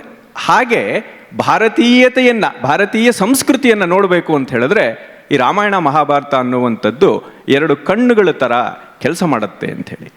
ಈ ದೃಷ್ಟಿಯಿಂದ ರಾಮಾಯಣದಲ್ಲಿ ಇದು ಹೇಗೆ ಈ ರಸಧ್ವನಿ ಔಚಿತ್ಯ ಅಥವಾ ಎಲ್ಲವೂ, ನಾವೇನು ಇವತ್ತು ಕಾವ್ಯಶಾಸ್ತ್ರದ ಪರಿಭಾಷೆ ಅಂತ ಮಾತಾಡ್ತೀವಿ, ಅದೆಲ್ಲವೂ ಕೂಡ ಅಲ್ಲಿ ಹರಳುಗಟ್ಟಿದೆ.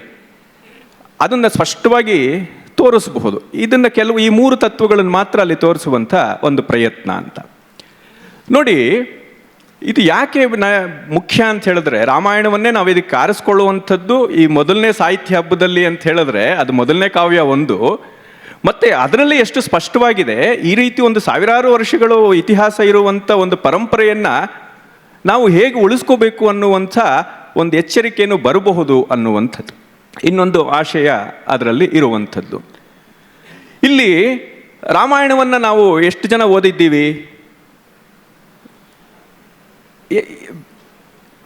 ಬೆರಳೆಣಿಕೆ, ಒಂದು ಸಾಕಷ್ಟು ಜನ ಇದ್ದಾರೆ. ಆದರೆ ರಾಮಾಯಣವನ್ನು ಓದದೆ ರಾಮಾಯಣದ ಕತೆ ಗೊತ್ತು ಅನ್ನುವಂಥವ್ರು ಕೈ ಎತ್ತಿ. ಹೆಚ್ಚು ಕಡಿಮೆ ಎಲ್ಲರೂ ಎತ್ತು ಬಿಡ್ತಾರೆ ಅಂತ.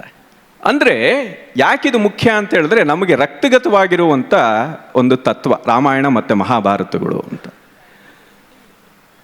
ಇದರಲ್ಲಿ ಆ ಕಾವ್ಯಕ್ಕೆ ಬೇಕಾದಂಥ ಎಲ್ಲ ಪರಿಕರಗಳನ್ನೂ ಕೂಡ ವಾಲ್ಮೀಕಿಗಳು ಬಹಳ ಅದ್ಭುತವಾಗಿ ಹೇಳ್ತಾರೆ.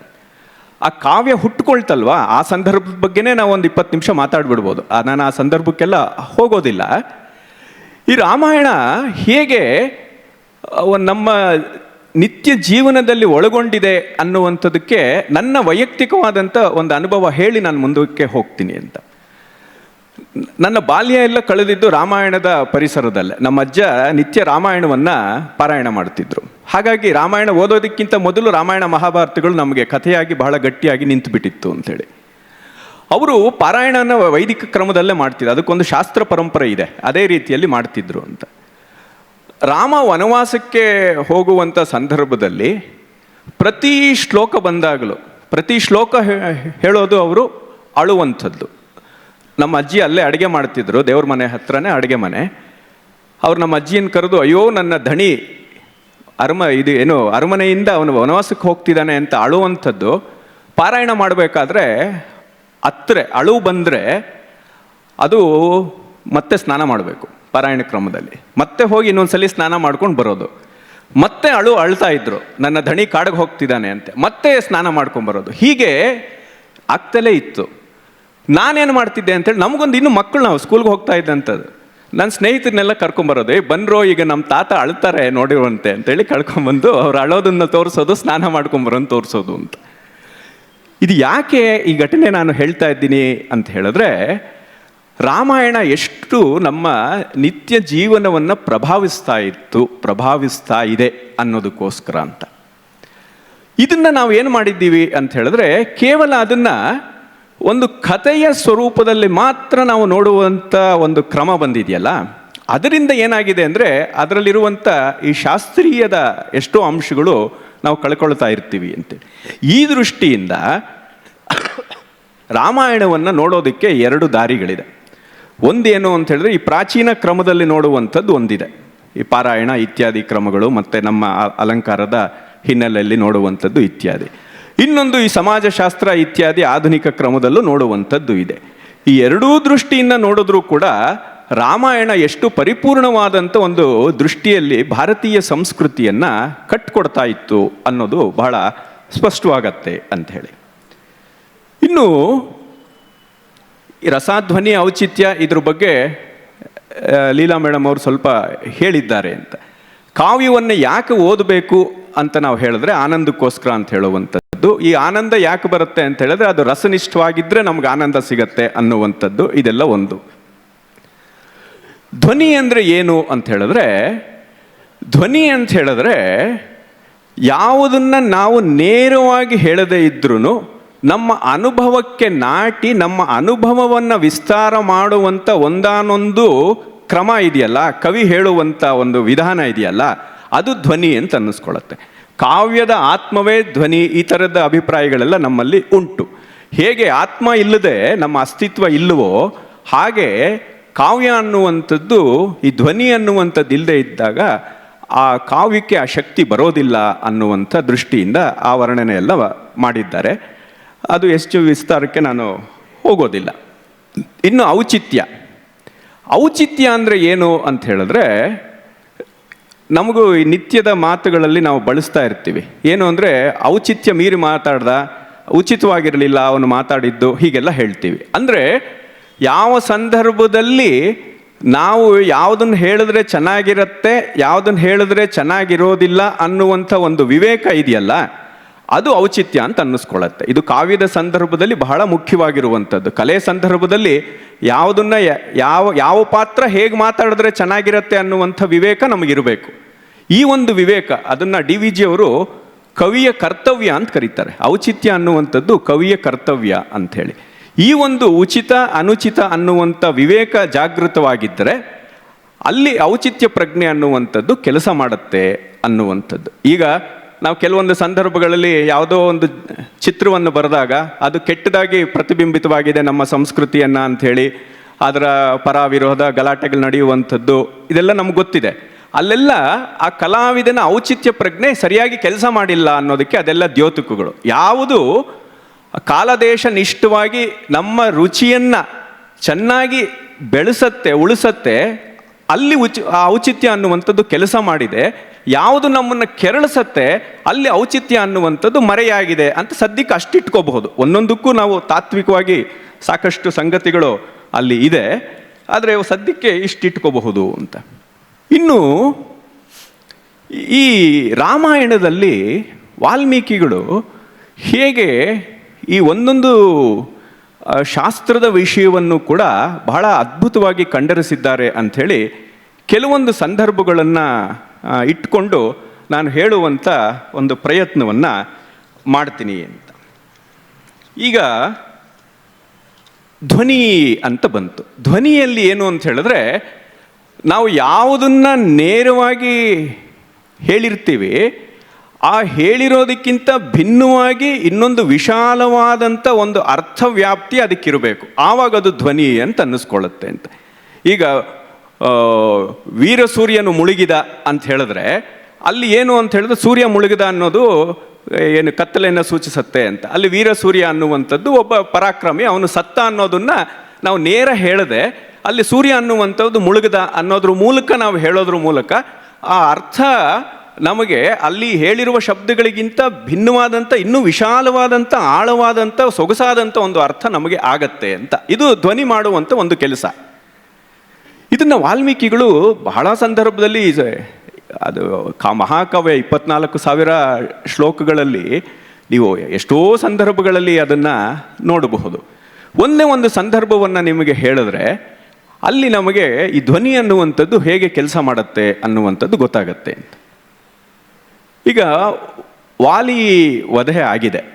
ಸುಗ್ರೀವ ರಾಮನಿಗೆ ಮಾತನ್ನು ಕೊಟ್ಟಿದ್ದಾನೆ, ನನಗೆ ನೀನು ರಾಜ್ಯವನ್ನು ದಕ್ಕಿಸ್ಕೊಟ್ರೆ ಆಮೇಲೆ ನಾನು ಸೀತೆಯನ್ನು ಹುಡುಕೋದಕ್ಕೆ ನಿನಗೂ ಕೂಡ ಸಹಾಯವನ್ನು ಮಾಡ್ತೀನಿ ಅಂತ ಪ್ರಾಮಿಸ್ ಮಾಡಿದ್ದಾನೆ. ಈಗ ಅವನು ಅಲ್ಲಿ ರಾಜನಾಗಿ ಅವನು ತನ್ನ ಸುಖದಲ್ಲಿ ಭೋಗದಲ್ಲಿ ಮೈ ಮರೆತಿದ್ದಾನೆ. ರಾಮನಿಗೆ ಕೊಟ್ಟ ಮಾತನ್ನು ಅವನು ಮರೆತು ಬಿಟ್ಟಿದ್ದಾನೆ ಅಂತೇಳಿ. ಈ ಕಡೆ ಕಾಡಿನಲ್ಲಿ ರಾಮ ಲಕ್ಷ್ಮಣರು ಪಾಪ ಸುಗ್ರೀವ ಬರ್ತಾನೆ, ಸೀತೆನ ಹುಡುಕೋದಕ್ಕೆ ಸಹಾಯ ಮಾಡ್ತಾರೆ ಅಂತ ಕಾಯ್ತಿದ್ದಾರೆ. ಅವನಲ್ಲಿ ಮಜಾ ಮಾಡ್ಕೊಂಡಿದ್ದಾನೆ ಸುಗ್ರೀವ.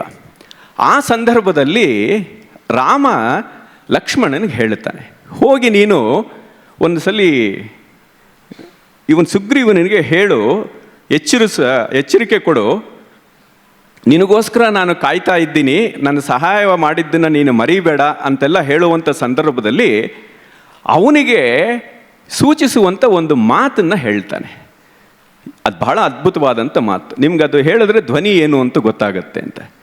ಲಕ್ಷ್ಮಣ, ಸುಗ್ರೀವನಿಗೆ ನೀನು ಹೋಗಿ ಹೇಳು, ರಾಮ ನಿನಗೆ ಸಹಾಯ ಮಾಡ್ದ, ನಿನ್ನ ಸಹಾಯವನ್ನೀಗ ಅಪೇಕ್ಷೆ ಪಡ್ತಾ ಇದ್ದಾನೆ. ಹಾಗಂತೇಳಿ ನೀನು ರಾಮನನ್ನ ಕೈಲಾಗದವನು ಅಂತ ಅನ್ಕೋಬೇಡ. ವಾಲಿ ಹೋದ ಜಾಗ ಇದೆಯಲ್ಲ, ವಾಲಿ ಹೋದ ದಾರಿ ಇದೆಯಲ್ಲ, ಆ ದಾರಿಯಲ್ಲಿ ಇನ್ನೊಬ್ರು ಹೋಗೋದಿಕ್ಕೆ ಇಕ್ಕಟ್ಟಾಗೇನಿಲ್ಲ ಅಂತ ಹೇಳು ಅಂತ ಹೇಳ್ತಾನೆ. ಅಂದರೆ ಏನು, ವಾಲಿ ಹೋದಂಥ ಜಾಗ ಇಕ್ಕಟ್ಟಾಗಿಲ್ಲ, ಇನ್ನೊಬ್ರು ಹೋಗೋದಕ್ಕೆ ಅವಕಾಶ ಇದೆ ಅಂತ ಅವನು ಸೂಚ್ಯವಾಗಿ ಹೇಳ್ತಾನೆ ಅಂತ. ಇದು ಧ್ವನಿ ಅಂತ ಹೇಳಿದ್ರೆ, ಅಂದರೆ ನೀನು ಏನಾದರೂ ಬಗ್ಗಲಿಲ್ಲ ಅಂತ ಹೇಳಿದ್ರೆ ನಿನ್ನನ್ನು ಬಗ್ಗಿಸೋದಕ್ಕೆ ನನಗೆ ಗೊತ್ತಿದೆ ಅಂತ ಹೇಳುವಂಥದ್ದು. ಇದು ಧ್ವನಿ ಮಾಡುವಂಥ ಕೆಲಸ. ನಾನು ನಿನ್ನನ್ನು ಕೊಂದು ಹಾಕ್ಬಿಡ್ತೀನಿ, ನೀನು ನನಗೆ ಸಹಾಯ ಮಾಡಲಿಲ್ಲ ಅಂತ ಹೇಳಿದ್ರೆ ಏನು ಅಂದ್ಕೊಂಡಿದ್ದೀಯಾ, ಈ ಥರ ರೋಷಾವೇಶದ ಮಾತುಗಳನ್ನು ಹೇಳೋದಿಲ್ಲ. ವಾಲಿ ಹೋದ ಜಾಗ ಇಕ್ಕಟ್ಟಾಗಿಲ್ಲಪ್ಪ ಅಂತ ನಾವು ಹೇಳ್ತೀವಲ್ವಾ, ಅವನಿಗೇನಾಯಿತು ಅಂತ ಗೊತ್ತು ತಾನೆ ಅಂತ ಹೇಳ್ತೀವಲ್ವಾ, ಆ ರೀತಿ ಅದು ಧ್ವನಿ ಅಂತ. ಈ ಥರದ್ದು ನೂರಾರು ಉದಾಹರಣೆಗಳನ್ನು ಕೊಡ್ಬೋದು. ಆದರೆ ಒಂದನ್ನು ನಾನು ಹೇಳಿದೆ, ಅಂದರೆ ಆಗ ಕಾವ್ಯದ ತುಂಬ ಇರುವಂಥದ್ದು ಇದೇ ರೀತಿಯ ಅಲಂಕಾರಗಳು, ಧ್ವನಿ, ಈ ಥರದ್ದೇ ಮಾತುಗಳು. ಹಾಂ, ಇನ್ನೊಂದು ಮಾತು ಹೇಳ್ಬೋದಾ? ಹೇಳಿ. 2 ನಿಮಿಷ. ಹಾಂ, ಇನ್ನು ಔಚಿತ್ಯದ ಬಗ್ಗೆ ಒಂದು. ಔಚಿತ್ಯ ಅನ್ನುವಂಥದ್ದು ಉಚಿತ ಮತ್ತು ಅನುಚಿತ ಎರಡರ ತಿಳುವಳಿಕೆ ಅಂತ ಹೇಳಿದೆ. ಅದಕ್ಕೆ ಲೀಲಾ ಅವರು ಮಾತಾಡ್ತಾ ಅಲ್ಲಿ ಕಾಂತ ಸಂಹಿತೆ ಬಗ್ಗೆ ಹೇಳ್ತಾ ಈ ಕಾಲದ ಹೆಣ್ಣು ಮಕ್ಕಳ ಬಗ್ಗೆ ಗಂಡಂದ್ರಿಗೆ ಹೇಳುವಂಥ ಬುದ್ಧಿವಾದ ಅಂತ ಬಂತಲ್ವ, ಅದನ್ನೇ ತಗೊಂಡು ಹೇಳೋಣ ಅಂತ. ಈ ಉಚಿತ ಪ್ರಜ್ಞೆ ಇದು ಕಾವ್ಯದ ಸಂರಚನೆಯಲ್ಲಿ ಒಂದು ಔಚಿತ್ಯ ಪ್ರಜ್ಞೆ ಇರುತ್ತೆ, ಕಾವ್ಯದ ಪಾತ್ರಕ್ಕೆ ಒಂದು ಔಚಿತ್ಯ ಪ್ರಜ್ಞೆ ಇರುತ್ತೆ. ಹೀಗೆ ಔಚಿತ್ಯವನ್ನು ನಾವು ಬೇರೆ ಬೇರೆ ದೃಷ್ಟಿಯಿಂದ ನೋಡಬಹುದು. ನಾನು ಕಾವ್ಯದ ಪಾತ್ರದಲ್ಲಿ ಬಂದಿರುವಂಥ ಒಂದು ಔಚಿತ್ಯ, ಅಲ್ಲಿ ವಾಲ್ಮೀಕಿಗಳ ಔಚಿತ್ಯವೂ ಇರುತ್ತೆ, ಆ ಪಾತ್ರದ ಔಚಿತ್ಯವೂ ಇರುತ್ತೆ. ಎರಡು ಹೇಗೆ ಸೇರ್ಕೊಂಡಿದೆ ಅನ್ನೋದಕ್ಕೆ ಒಂದು ನಿದರ್ಶನವನ್ನು ಕೊಡ್ತೀನಿ. ರಾಮ ವನವಾಸಕ್ಕೆ ಬಂದಾಗ ಅವನು ತನ್ನ ಶಸ್ತ್ರವನ್ನು ಹಿಡ್ಕೊಂಡೇ ಬಂದಿರ್ತಾನೆ ಅಂತ. ಆಗ ಕಾಡಿನಲ್ಲಿ ಆ ರೀತಿ ಪ್ರವೇಶ ಮಾಡಬಾರ್ದು ಅಂತ ಸೀತೆ ಆ ಮಾತನ್ನು ಹೇಳ್ತಾಳೆ ರಾಮನಿಗೆ. ಆದರೆ ಸೀತೆ ಅದನ್ನೆಲ್ಲ ಹೇಳಿ ಅದಕ್ಕೆ ಒಂದು ಹಿನ್ನೆಲೆಯಲ್ಲಿ ಕಥೆಯೆಲ್ಲ ಹೇಳ್ತಾಳೆ.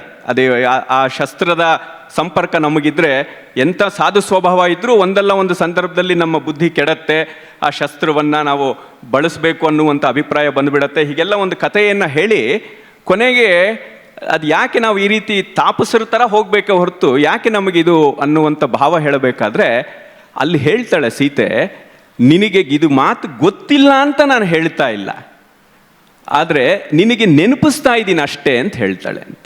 ಅದನ್ನು ಇದು ಕಾಂತ ಸಂಹಿತೆ ಅಂತ ಒಂದು ಔಚಿತ್ಯ ಪ್ರಜ್ಞೆ. ಏನು ಮರ್ತೋ ನೀನು ಈ ಥರ ಎಲ್ಲ ಬುದ್ಧಿ ಇದೆಯಾ ನಿನಗೆ ಅಂತೆಲ್ಲ ಹೇಳೋದಿಲ್ಲ ಅವಳು. ನಿನಗೆ ಗೊತ್ತಿಲ್ಲ ಅಂತ ನಾನು ಹೇಳ್ತಿಲ್ಲ, ನಿನಗೆ ಮರ್ತು ಹೋಗಿದೆಯೋನೋ ಅದನ್ನು ನೆನಪಿಸ್ತಾ ಇದ್ದೀನಿ ಅಂತ ಹೇಳುವಂಥದ್ದು. ಇದು ಔಚಿತ್ಯ ಅನ್ನುವಂಥದ್ದು. ಅಲ್ಲಿ ವಾಲ್ಮೀಕಿಗಳು ಸೀತೆಯನ್ನು ಸ್ವಲ್ಪ ಒರಟಾಗಿ ಚಿತ್ರಿಸ್ಬಿಟ್ಟಿದ್ರೆ ಇಡೀ ರಾಮಾಯಣದ ಒಂದು ಆಶಯಕ್ಕೆ ಧಕ್ಕೆ ಬರ್ತಿತ್ತು ಅಂತ. ಇದನ್ನೆಲ್ಲ ಬಹಳ ಇನ್ನೂ ಕೆಲವೊಂದು ಪ್ರಸಂಗಗಳು ಔಚಿತ್ಯದ್ದು, ರಾಮ ಸೀತೆಯ ಅಗ್ನಿ ಪರೀಕ್ಷೆ ಸಂದರ್ಭದ್ದು ಅವನು ರಾಮ ನಡ್ಕೊಂಡಂಥ ಕ್ರಮ, ಇದೆಲ್ಲ ಬಹಳ ಅದ್ಭುತವಾಗಿ ವಾಲ್ಮೀಕಿಗಳು ಚಿತ್ರಿಸ್ತಾರೆ. ಅದನ್ನು ನಾನು ಸಮಯ ಇದ್ದರೆ ಹೇಳ್ತೀನಿ. ಇಷ್ಟು ಸಮಯದಲ್ಲಿ ಎಷ್ಟು ಸ್ಪಷ್ಟವಾಗಿ ಹೇಳೋದಕ್ಕೆ ಸಾಧ್ಯ ಆಯಿತೋ ಗೊತ್ತಿಲ್ಲ ನನಗೆ. ಆದರೆ ಹೇಗೆ ರಾಮಾಯಣದ ಪೂರ್ತಿ ಕಾವ್ಯ ಮತ್ತು ಶಾಸ್ತ್ರ ಹೆಣೆದುಕೊಂಡಿದೆ ಅನ್ನೋದಂತೂ ಬಹಳ ಅದ್ಭುತವಾದಂಥ ಒಂದು ಸಂಗತಿ. ಅದನ್ನು ನಾವು ಅನುಸಂಧಾನ ಮಾಡುವಂಥ ಒಂದು ಪ್ರಯತ್ನವನ್ನು, ಒಂದು ಸಂಕಲ್ಪವನ್ನು ಮಾಡೋಣ.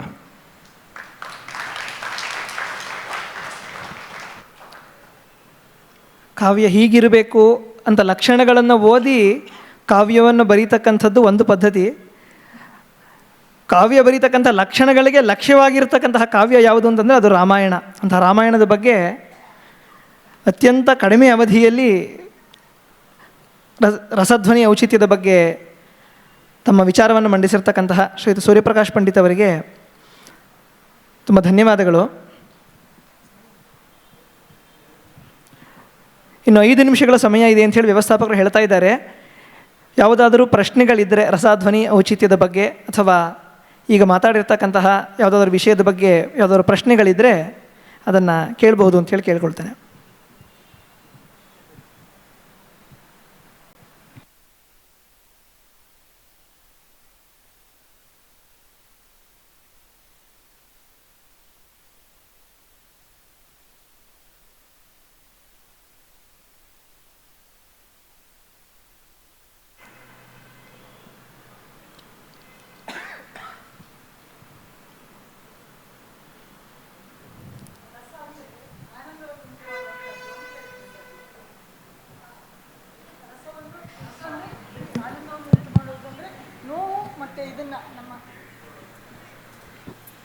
ನೋವು ಮತ್ತು ಅಳಲನ್ನು ನಾವು ವ್ಯಕ್ತಪಡಿಸುವಾಗ ಅದು ರಸ ಆಗಿ ಪರಿಗಣಿಸ್ತದೆ ಅಂತ ನಾನು ಕೇಳಿದ್ದು.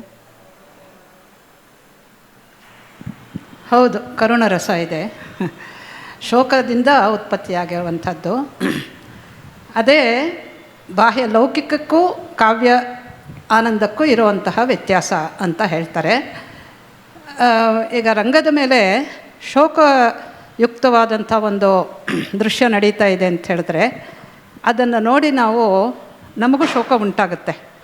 ಈಗ ಸೀತೆಯನ್ನು ರಾವಣ ಎಳ್ಕೊಂಡು ಹೋದಾಗ ಸೀತೆ ಕೂಗಾಡ್ತಾ ಇರ್ತಾಳೆ, ಶೋಕ ಪಡ್ತಾ ಇರ್ತಾಳೆ, ಅದನ್ನು ನೋಡಿ ನಮ್ಮಲ್ಲೂ ಆಗುತ್ತೆ.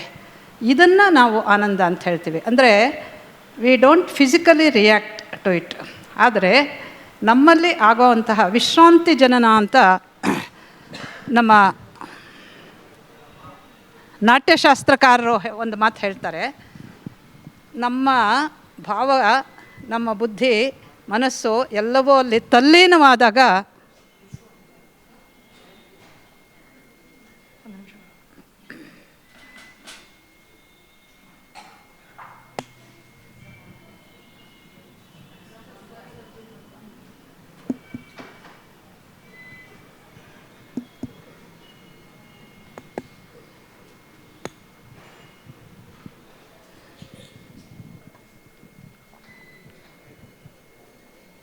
ಜನರೇಟರ್ ಇದೆ ಅಲ್ಲ, ಚೇಂಜ್ ಮಾಡ್ತಾ ಇದೆ, ಹಾಂ ಚೇಂಜ್ ಮಾಡ್ತಾ ಇದೆ, ಚೇಂಜ್ ಓವರ್ ಆಗ್ತದೆ.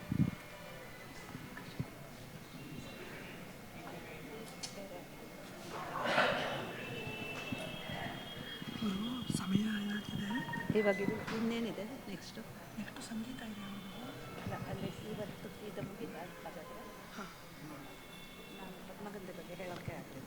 ಹೌದು, ನಾನು ಪ್ರಶ್ನೆ ಕೇಳೋಣ ಅಂತ ಇಟ್ಕೊಂಡಿದ್ದೆ, ಸಮಯ ಆಯಿತು. ಅಯ್ಯೋ ದೇವ್ರೆ, ಅದಕ್ಕೆ ಒಂದು 2 ನಿಮಿಷ ಪದ್ಮಗಂಧಿ ಬಗ್ಗೆನೇ ಮಾಡಿ ಕನ್ಕ್ಲೂಡಿಂಗ್ ಇದು ಮಾಡಿಬಿಡಿ. ಆಯ್ತು. 2 ನಿಮಿಷ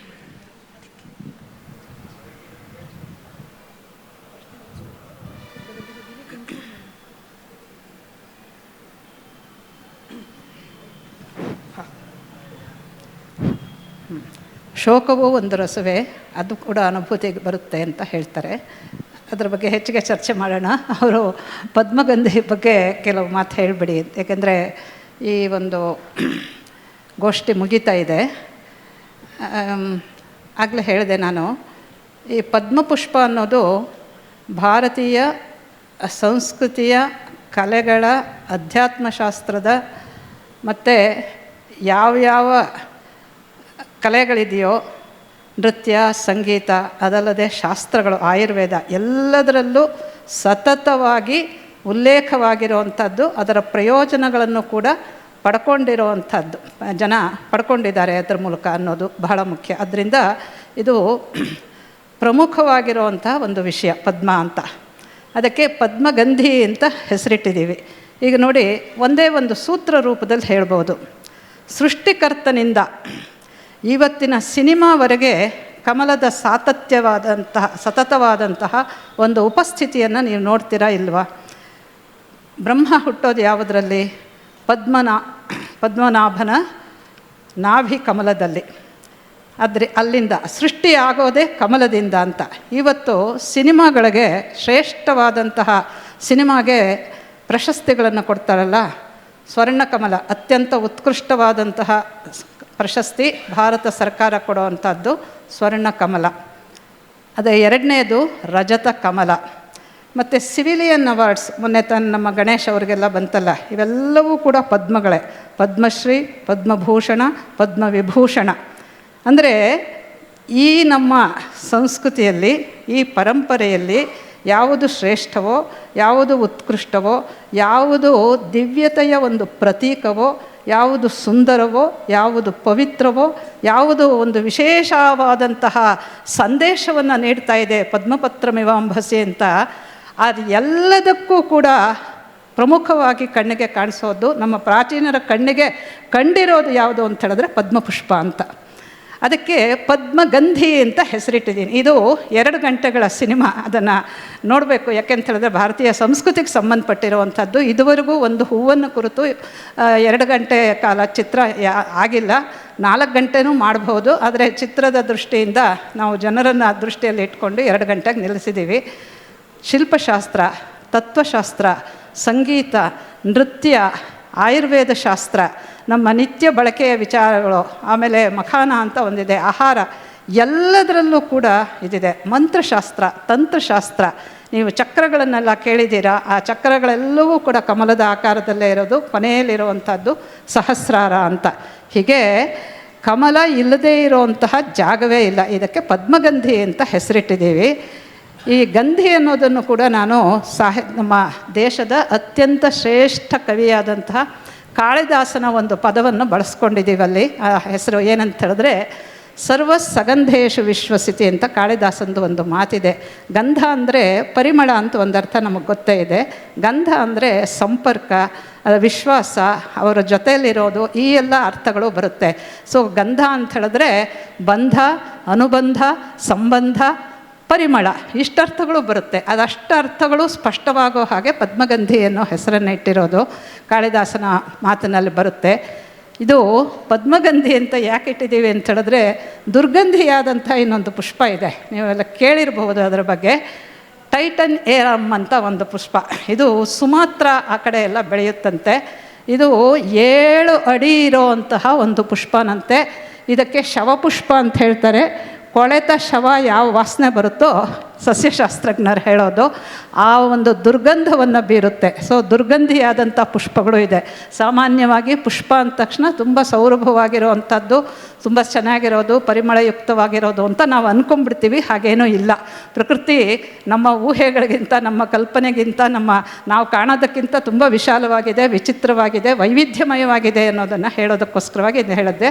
ದುರ್ಗಂಧ ಪುಷ್ಪಗಳು ಇದೆ, ಆದರೆ ಕಮಲ ಪುಷ್ಪ ಮಾತ್ರ ಈ ಒಂದು ನಮ್ಮ ಭಾರತೀಯ ಸಂಸ್ಕೃತಿಯ ಈ ಸಂದರ್ಭದಲ್ಲಿ ಅತ್ಯಂತ ಪ್ರಮುಖವಾದಂತಹ ಒಂದು ಎಂಟಿಟಿಯಾಗಿ, ಒಂದು ವಸ್ತುವಾಗಿ ತನ್ನ ಉಪಸ್ಥಿತಿಯನ್ನು ಆವತ್ತಿನಿಂದ ಇವತ್ತಿನವರೆಗೂ ಸಹಸ್ರಾರು ವರ್ಷಗಳ ಕಾಲ ಉಳಿಸ್ಕೊಂಡಿದೆ.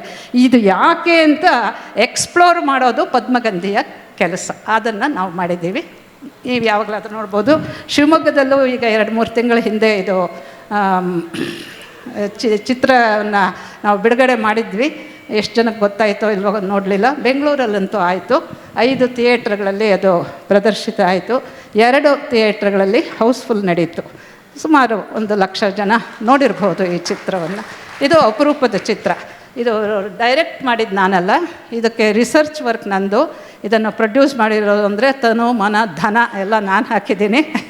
ಮನಸ್ಸನ್ನು ಹಾಕಿರೋರು ನಮ್ಮ ಸುಚೇಂದ್ರ ಪ್ರಸಾದ್ ಅವರು ಈ ಥರ ವಿಶಿಷ್ಟವಾದಂತಹ ಚಿತ್ರಗಳನ್ನು ನಿರ್ದೇಶನ ಮಾಡೋದಕ್ಕೆ ಮುಂದೆ ಬರೋವಂಥವರು. ಸುಚೇಂದ್ರ ಪ್ರಸಾದ್ ನಿರ್ದೇಶನ ಮಾಡಿದ್ದಾರೆ, ನಾನು ಅದನ್ನು ನಿರ್ಮಾಣ ಮಾಡಿದ್ದೀನಿ.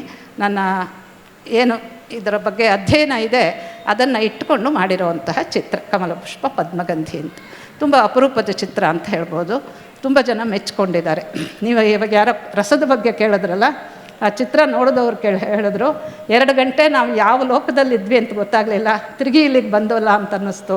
ಹೀಗೆ ತುಂಬ ಜನ ಹೇಳಿದ್ದಾರೆ. ಅದರಿಂದ ರಸಾನುಭವ ಕೊಟ್ಟಿದೆ ಆ ಪುಷ್ಪ. ತುಂಬ ಧನ್ಯವಾದಗಳು.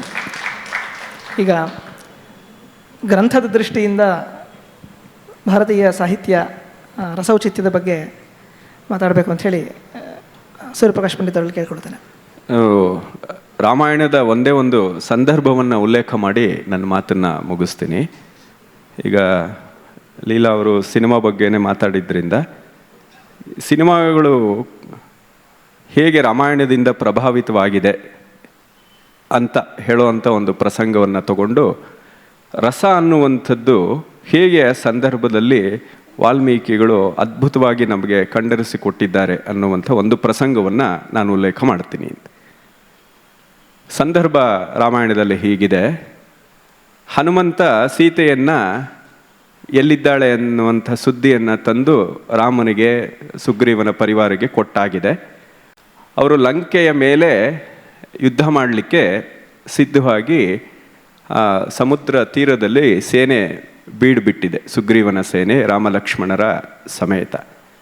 ಅಂಥ ಸಂದರ್ಭದಲ್ಲಿ ರಾಮ ಸೀತೆಯನ್ನು ನೆನೆಸ್ಕೊಂಡು ಭಾಳ ಸಂಕಟ ಪಡ್ತಾನೆ. ವಿರಹವನ್ನೇ ತೋರಿಸಿದ್ದಾರೆ ವಾಲ್ಮೀಕಿಗಳು. ಇದನ್ನು ದೊಡ್ಡ ಚರ್ಚೆ ಇದೆ. ರಾಮನಂಥ ಒಂದು ಉದಾತ್ತ ಪಾತ್ರಕ್ಕೆ ಆ ರೀತಿಯ ಒಂದು ಶೋಕವನ್ನು ತೋರಿಸಿದ್ದು ಸರಿಯೇ ಅನ್ನುವಂಥ ಚರ್ಚೆಗಳೆಲ್ಲ ನಡೆದಿದೆ.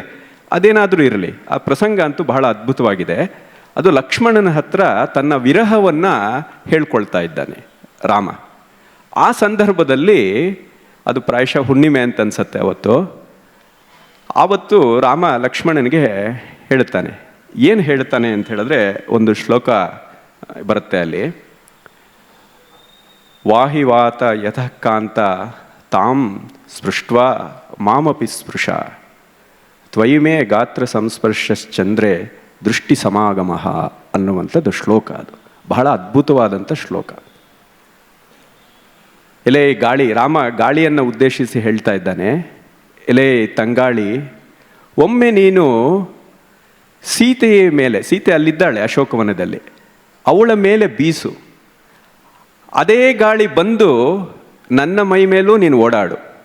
ಆಗ ಸೀತೆ ಮತ್ತು ನಾನು ಸಮಾಗಮ ಆಯಿತು, ಒಬ್ಬರ ಸ್ಪರ್ಶ ಆಯಿತು ಅಂತ ಅಂದ್ಕೊಳ್ತೀನಿ. ಅದೇ ರೀತಿ ಚಂದ್ರನ ನೋಡ್ತಾನೆ.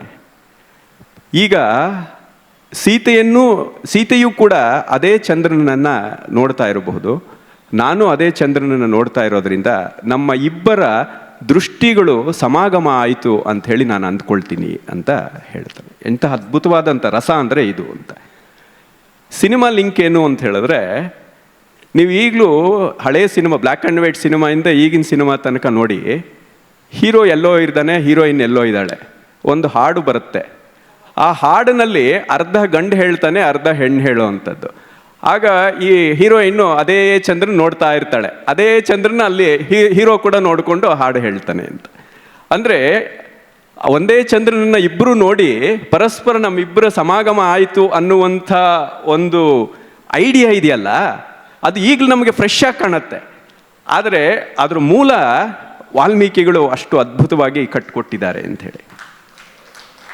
ಇದು ರಸ ಅಂತ ಹೇಳಿದ್ರೆ, ಹೀಗೆ ಯಾವುದೋ ನಮಗೆ ಪ್ರಯೋಜನ ಇಲ್ಲ ಅನ್ನುವಂಥ ವಸ್ತುಗಳ ಸಂಯೋಗವನ್ನು ಮಾಡಿ ನಮಗೆ ಪ್ರಯೋಜನಕ್ಕೆ ಅತೀತವಾಗಿರುವಂಥ ಒಂದು ಆನಂದದ ಅನುಭವವನ್ನು ಉಂಟು ಮಾಡುವಂಥ ಒಂದು ಸಂದರ್ಭ ಇದೆಯಲ್ವಾ, ಅದು ಕಲೆಯ ಮೂಲಕ, ಕಾವ್ಯದ ಮೂಲಕ ನಮಗೆ ಸಿಕ್ಕಾಗ ಅದನ್ನೇ ನಾವು ರಸ ಅನ್ನುವಂಥದ್ದು.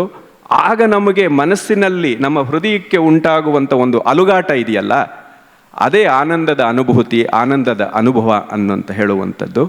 ರಾಮಾಯಣ ಅನ್ನುವಂಥದ್ದು ಪ್ರತಿ ಶ್ಲೋಕದಲ್ಲೂ ಈ ಥರ ಇರುವಂಥದ್ದು. ನಾನು ಹೇಳ್ತಾ ಇರ್ತೀನಿ, ಕೆಲವೊಂದು ಕೃತಿಗಳನ್ನು ನಾವು ಓದಿದ್ವಿ, ಪಾರಾಯಣ ಮಾಡಿದ್ವಿ, ಅಷ್ಟಲ್ಲಿ ಓದಿದೆ, ಇಷ್ಟಲ್ಲಿ ಓದಿದೆ ಅಂತ ಹೇಳ್ಕೊಳ್ತೀವಿ. ವಾಸ್ತವದಲ್ಲಿ ನಾವು ಹೇಗೆ ಓದಬೇಕು ಹಾಗೆ ಓದಿರೋದಿಲ್ಲ. ಕೆಲವೊಂದು ಕೃತಿಗಳನ್ನು ನಾವು ಒಂದು ಸಲ ಓದಿಬಿಟ್ರೂ ನಮ್ಮ ಇಡೀ ವ್ಯಕ್ತಿತ್ವ ಬದಲಾಗಬೇಕು. ಆ ರೀತಿ ನಮ್ಮನ್ನು ಬದಲಾಯಿಸುವಂಥ ಶಕ್ತಿ ಇರುವಂಥ ಕೃತಿಗಳಲ್ಲಿ ಒಂದು ರಾಮಾಯಣ ಇರಬಹುದು, ಧ್ವನ್ಯಾಲೋಕ ಇರಬಹುದು, ಅಭಿನವ ಭಾರತಿ ಇರ್ಬೋದು, ಭರತನ ನಾಟ್ಯಶಾಸ್ತ್ರ ಇರುವಂಥದ್ದು ಇರಬಹುದು. ಇದೆಲ್ಲ ಕೂಡ ಒಂದು ಸಲ ನಾವು ಓದಿಬಿಟ್ರೆ ನಮ್ಮ ವ್ಯಕ್ತಿತ್ವಕ್ಕೆ ಯಾವುದೋ ಒಂದು ಕಳೆ ಬರಬೇಕು, ಒಂದು ದೊಡ್ಡ ಒಂದು ಕ್ರಾಂತಿ ಆಗಬೇಕು ಒಳಗಡೆ. ಅಂಥ ಕ್ರಾಂತಿಯನ್ನು ಉಂಟು ಮಾಡುವಂಥ ಕೃತಿಗಳಿದು. ಅಂಥ ಕ್ರಾಂತಿ ನಮ್ಮ ಆದಿಕಾವ್ಯವೇ ನಮ್ಮ ಸಂಸ್ಕೃತಿ ಮೇಲೆ ಮಾಡಿರುವಂಥದ್ದು ನಮ್ಮ ಸೌಭಾಗ್ಯ ಅಂತ ಹೇಳ್ತಾ ನನ್ನ ಮಾತನ್ನು ಮುಗಿಸ್ತೀನಿ. ನಮಸ್ಕಾರ. ನಮ್ಮ ವಿಶೇಷವಾಗಿರ್ತಕ್ಕಂತಹ ಚಿಂತನೆಗಳಿಂದ ಇಷ್ಟೊತ್ತು ಕೂಡ ನಮ್ಮ ಜೊತೆ ಹಂಚಿಕೊಂಡಿರ್ತಕ್ಕಂತಹ ಶ್ರೇಷ್ಠ ವಿದ್ವಾಂಸರಾಗಿರ್ತಕ್ಕಂತಹ ಶ್ರೀಮತಿ ಲೀಲಾ ಮೇಡಮ್ ಹಾಗೂ ಶ್ರೀಯುತ ಸೂರ್ಯಪ್ರಕಾಶ್ ಪಂಡಿತ್ ಇಬ್ಬರಿಗೂ ಕೂಡ ಅಭಿವ್ಯಕ್ತಿ ಟ್ರಸ್ಟ್ನ ಕಡೆಯಿಂದ ನಮ್ಮ ಶಿವಮೊಗ್ಗದ ಎಲ್ಲ ಸಹೃದಯ ಜನತೆಯ ಪರವಾಗಿ ಹೃತ್ಪೂರ್ವಕವಾಗಿರ್ತಕ್ಕಂತಹ ಧನ್ಯವಾದಗಳನ್ನು ಸಮರ್ಪಣೆ ಮಾಡ್ತಾ ನಮ್ಮ ಈ ಪ್ರಥಮ ಗೋಷ್ಠಿಯನ್ನು ನಾವು ಮುಕ್ತಾಯ ಮಾಡ್ತಾ ಇದ್ದೇವೆ.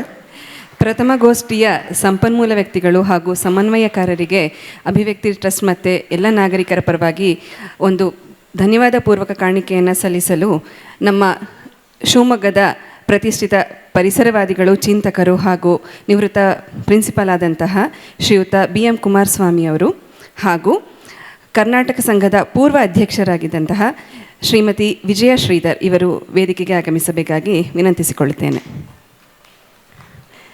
ಶಿವಮೊಗ್ಗ ಲಿಟ್ ಫೆಸ್ಟಿನ ಮೊದಲನೆಯ ಗೋಷ್ಠಿ ಭಾರತೀಯ ಸಾಹಿತ್ಯದಲ್ಲಿ ರಸ, ಧ್ವನಿ, ಔಚಿತ್ಯ ಇದರ ಬಗ್ಗೆ ಇಂತಹ ಸೂಕ್ಷ್ಮ ವಿಷಯವನ್ನು ಬಹಳ ವಿಸ್ತೃತವಾಗಿ ನಮಗೆ ತಿಳಿಸಿ ಆನಂದಾನುಭೂತಿಯನ್ನು ನೀಡಿದಂತಹ ಇಬ್ಬರು ಸಂಪನ್ಮೂಲ ವ್ಯಕ್ತಿಗಳಿಗೆ ಹಾಗೂ ಸಮನ್ವಯಕಾರರಾದಂತಹ ಶ್ರೀಯುತ ಧೀಮಂತ್ S ಭಾರದ್ವಾಜ್ ಇವರಿಗೆ ನಮ್ಮ ಅನಂತಾನಂತ ಧನ್ಯವಾದಗಳು.